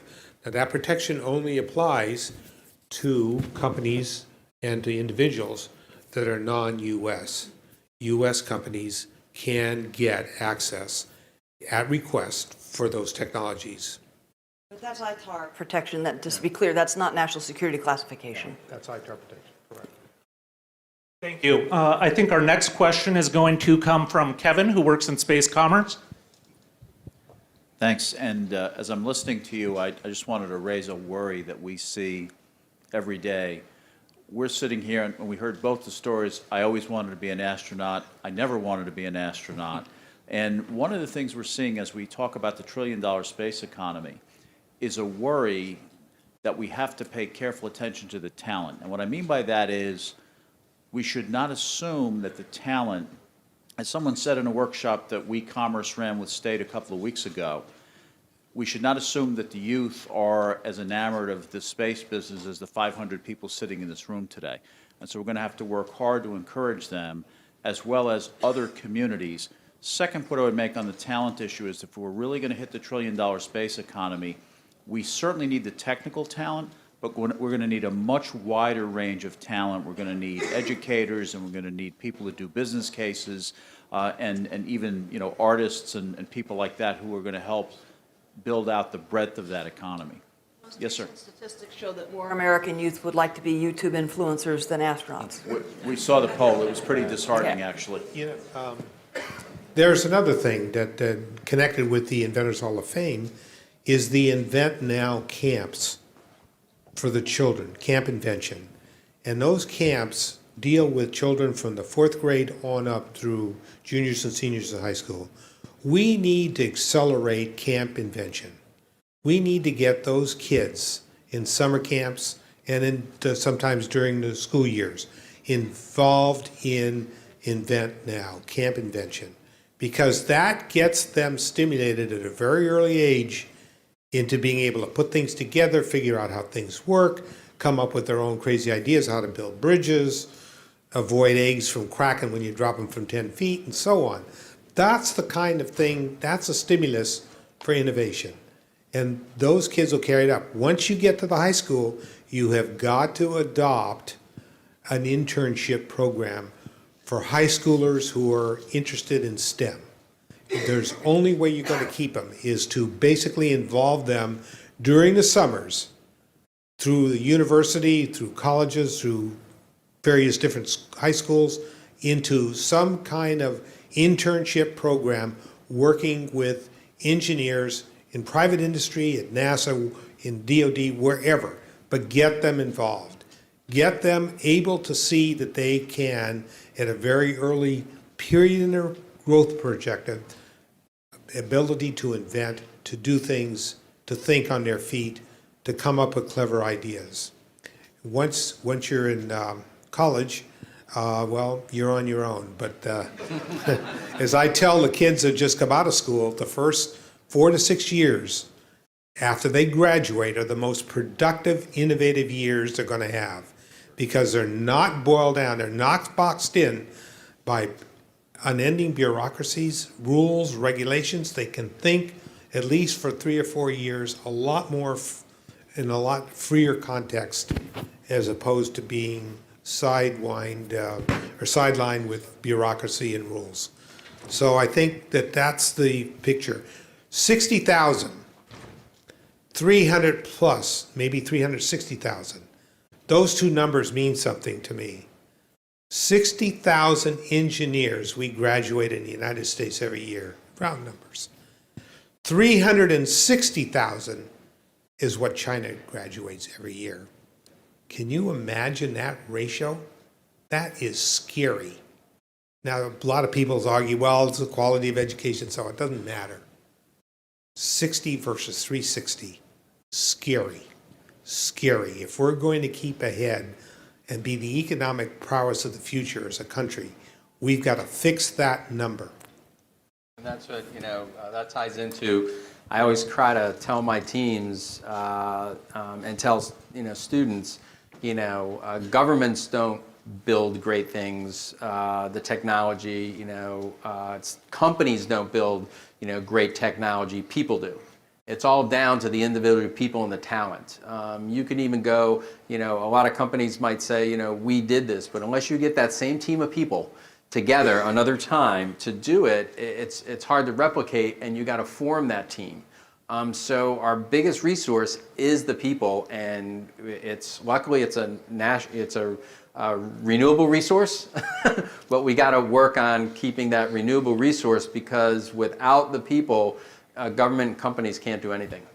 Catherine. And I would just add, I think if we think we only have to solve the STEM cohort problem, we have to make CEPI's 60,000 become 100,000 or 120,000 that are STEM majors and want to go into STEM careers. I think we will still struggle, because we as a society need people in the law, people in policy, people in government, people with business talents running companies that have some cognizance of the science and technology. So if we think science is something a few folks do who like it, who are good at it, and the rest of us don't need to know anything about it, we're making a huge mistake for our future. Thank you. Well, so just to follow up on all that, in the 60s and 70s, we had the Apollo program, moon landing, and truly exciting times, inspirational times, frankly, which there were amazing tools to get people excited and interested in these types of things. Then we had the space shuttle. To some extent, that continued. Past 20 years, maybe less of that. What will it take going forward? So first of all, do you see that there was an actual gap in space tech development in the past 20 years? Or is that just mythological? And second, what will it take to get back to the level of excitement we had? I'd offer 3 points on that. You had Apollo and you had the National Defense Education Act, which was a very concerted effort to fund and support and incentivize young people, men at the time, to go into science, technology, and engineering fields. The country still had high confidence in science and technology as non-political enterprises that powered our security and our economy. It's sort of the hangover effect from the World War II mobilization. So these were professions that were held in high regard. They had just won the war. They were doing all sorts of good things. So you had a positive attitude towards science and technology widely shared across the country. You had an act that positively incentivized and funded people to go into to those fields. And what I think I saw during my career as I came along is the focus of the excitement and effort moved away from government military space into banking and finance and media. So the sharp kids that still want to go into the exciting fields no longer perceive that government is exciting, no longer perceive, and we've got several decades of bad-mouthing government as the stupid, dumb place that doesn't innovate, that you ought not want to work. We should not be too surprised that we're sending people to other directions. But I think the The pockets do exist. It's to a smaller extent. I mean, the programs that I worked after my astronaut career back as a manager, whether it was developing weather satellites for NOAA, or working on laser communication, or, you know, those pockets exist at all the NASA centers and other places through the government. And I think to Frank's point is, you know, maybe we need to do a better job of getting the young talent exposed to that. Because I actually talked to some folks that aren't really engineers, and they work at NASA Goddard, and they said, well, I just liked what you were doing here, and they came as an artist or an admin or something. So I think trying to get that exposure to what we currently have, you know, it's might be much easier than the daunting task of trying to get the nation excited. Is try to get your neighbor excited. Try to get the person next to you, and think small versus think big, because that's under our control.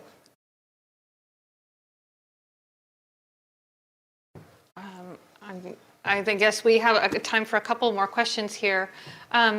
There has been a few studies, including one by the United States Patent and Trademark Office, that women have not been participating in the STEM fields as much, and the rate of women on patents is very low compared to that of men, at least 1/4 that of men. What can we do? This is following on, what can we do to inspire the next generation and get them more involved and engaged in wanting to take the hard path, to stick it out, to do all the education and training that isn't so glamorous? Yeah, the statistics have remained really stubbornly stuck, in particular in the engineering and physics disciplines. That this room probably knows in the biological sciences and in the medical field, the gender balance is much more equitable. Still other issues with other minority populations, getting them into the STEM fields. I don't have a magic formula for it. I think the places, the institutions I'm familiar with that have leaned in to recognize that women trying to come up through the early stages of their career face a different set of decisions about lifestyle and family and career and how to mix them than their male counterparts and spouses do. And I think institutions that have moved forward and provided some greater flexibility, adjustable tenure clocks, things like that, to help take it away from a yes or no choice. Either I can have a family and the life I thought I always wanted as a scientist and a mother, or I have to pick one. If we can take some of those barriers out of the way, the statistics in institutions where that's happening are quite encouraging. So I also serve on the board of the College of Engineering for my alma mater, Drexel, and we talked about this. How do we get diversity in women? And there was an interesting study and a hypothesis that made me think about it totally different, and we're still looking into this. Is one of the reasons that they, social scientists, or they were looking at it, is that women are more talented than men. Therefore, they have more opportunity. And, they can be better at a wider variety of something. And they also tend to want to be, if they're going to be that engineer, they want to be that A student. My daughter is like that. Luckily, she's studying engineering and she's an A. But if she was a C or B, she'd move on to something else. My son is like, woohoo, C's are great. I got a C. I'm average. It's like, no. So I think we have to also understand the differences between us, and then find those policies that work within those differences. And then even among individuals, we're all different. So it might not be a one-size-fits-all solution. It might be, do we really understand the problem and why it is? And until we understand that problem, we can't come up with creative solutions. So I think we're still trying to learn that. There was a study at MIT some years ago done by undergraduates who were just finishing. Their class had been 50-50 female and male at the beginning of their 4-year tenure, and there were only about 9% of the women graduating at the end. So those gals went out and surveyed themselves. They found just what Paul was saying. The first time they got a B, they took it as a verdict that they can't be the caliber of engineer they want to be. And so they opted into marketing or some other field where they were sure they could. They aimed to be the best of something they were at, And they took minor signals as verdicts, and that compelled them to move to other fields where they had greater confidence they could be the top of the pack. Well, it sounds like it was very similar to my day in engineering school, where we started off almost 50% and graduated about 20, and that was in the 80s myself. So I am a little sad that we don't seem to have progressed that much further, but certainly mentors and examples like all of you and the support with Camp Invention goes a very long way to help young people understand they have to stick with it. Yeah, and I think if my daughter didn't have a father as an engineer, I kind of push her. She wanted to be an A student. I'm like, Shannon, you're in college now. C's for degrees, you know? And you know, I said, you're not. And then my son's like, woo, C's for degrees. No, you're in high school. You need A's and B's. But, you know, so the mentoring, I think, and, you know, I was able to mentor my own daughter, but we need other people to mentor folks along their journey to understand that, you know, there are different paths. There's totally different paths and different ways you can get to the end game. It's not all one size fits all again. Laura, thank you very much. Please join all of us in thanking the panel. Very exciting. Thank you very much. Thank you. Very, very inspirational. While we have one more speaker, and while they're setting up, I want to take this opportunity very quickly to thank really the USPTO staff that has done such an unbelievable job setting up this event today. More importantly, the amazing job you all do on a day-in, day-out basis to promote innovation and entrepreneurship in the United States. I also want to thank our partners for this event. As always, the National Inventors Hall of Fame.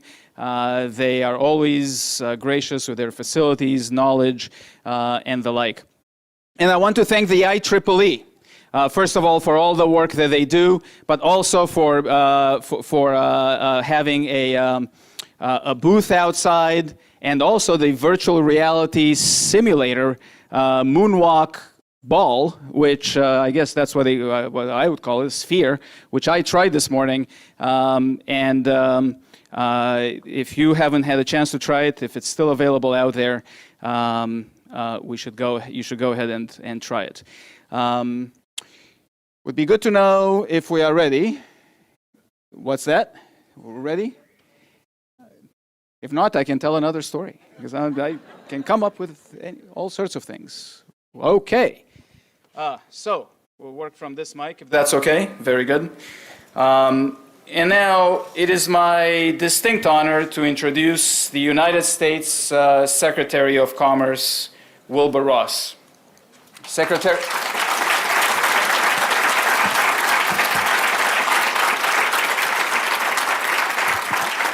Unfortunately, Mr. Secretary, you're going to have to stand for a few minutes because I have a lengthy introduction of you. You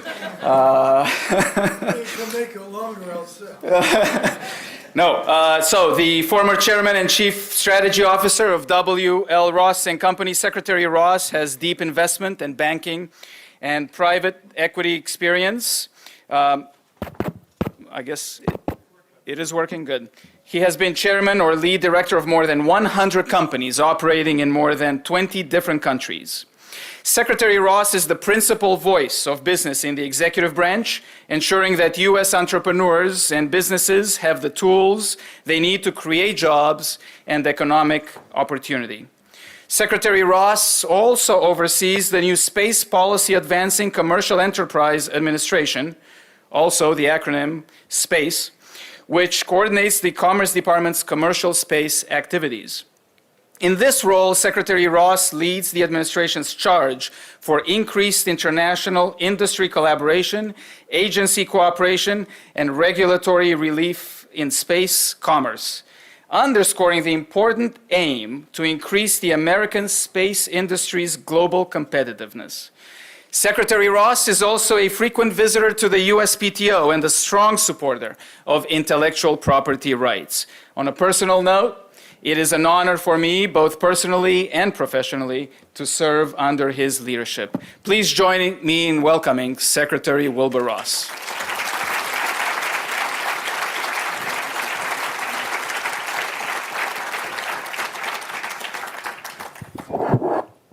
Thank you, Andrei, for that kind introduction. A lot of people in Washington think our whole administration is in outer space, so it kind of comes naturally to us. I'm always happy to be at the U.S. Patent and Trademark Office, and especially to celebrate the technology impacts of our greatest milestone. It's also a great excuse to hang around with astronauts, and that's a very welcome thing to me.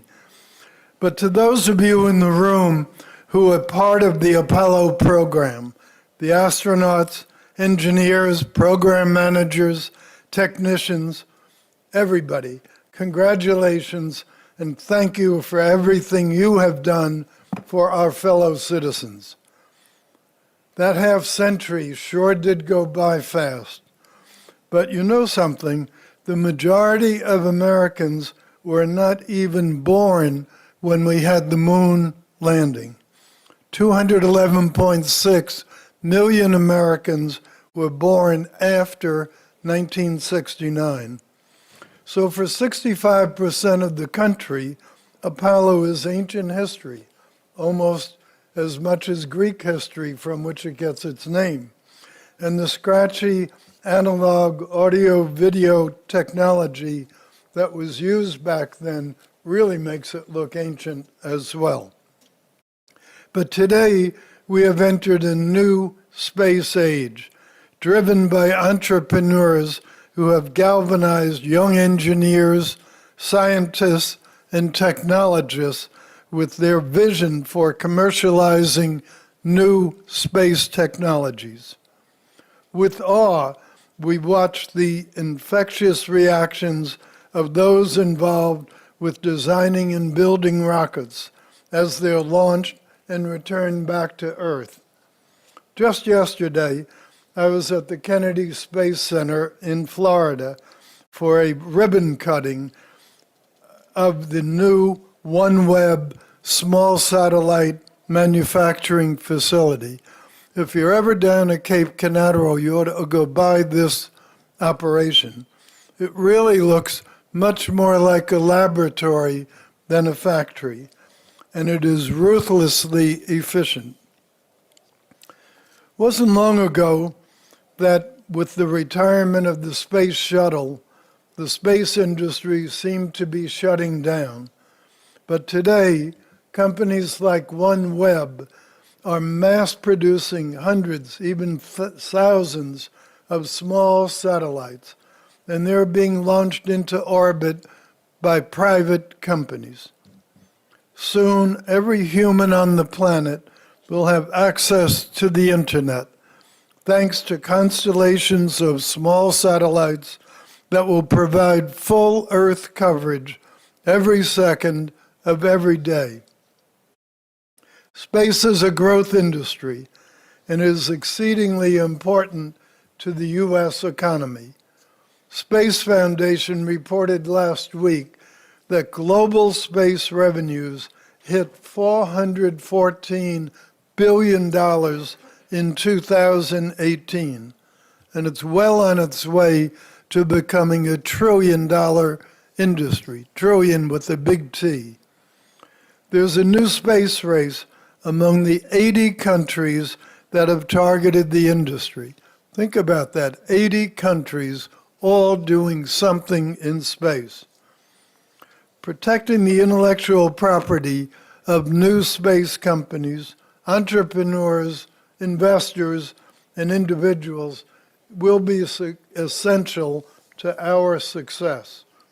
Space is benefiting already from innovative cost cutting at the same time as impressive technological breakthroughs. The whole concept of space is being reinvented. And the people on the leading edge of this global competition are really the examiners and employees of USPTO. Thank you for your critical role in processing the ever-increasing number of patent applications while maintaining and improving both pendency and quality of the examinations. You are providing inventors with the protections they need to commercialize their technologies, create companies, hire employees, and put people, satellites, manufacturing plants, and tourists into space. The fledgling industry is also sparking the imagination of young people, just as the original Apollo program did, and inspiring a new generation of workers skilled in digital technologies, programming science, engineering, and math. New space technologies extend well beyond the space industry. The Apollo program, for example, generated and improved a wide range of products, sensing devices, CAT scanners, cameras, shock absorbers, fireproof clothing, scratch-resistant lenses, vacuum seals, water purifiers, and many other products that you don't normally associate with Apollo. The technologies licensed from NASA's patent portfolios touch many industries: robotics, electronics, IT, software, manufacturing, medicine, and biotechnology. And I'm sure future developments will have all kinds of spin-offs just like these. So I'm honored to work with NASA Administrator Bridenstine on implementing President Trump's space policy directives as members of the reinvigorated National Space Council. Our goal is an innovative and sustainable program of exploration with commercial and international partners so that we can enable human expansion of the solar system. This will take a collaborative effort among industry, government, and academia, and that's why today's event is so important. We must work together for mankind to take another giant leap forward. Thank you, everyone, for helping humanity take that leap. Thank you.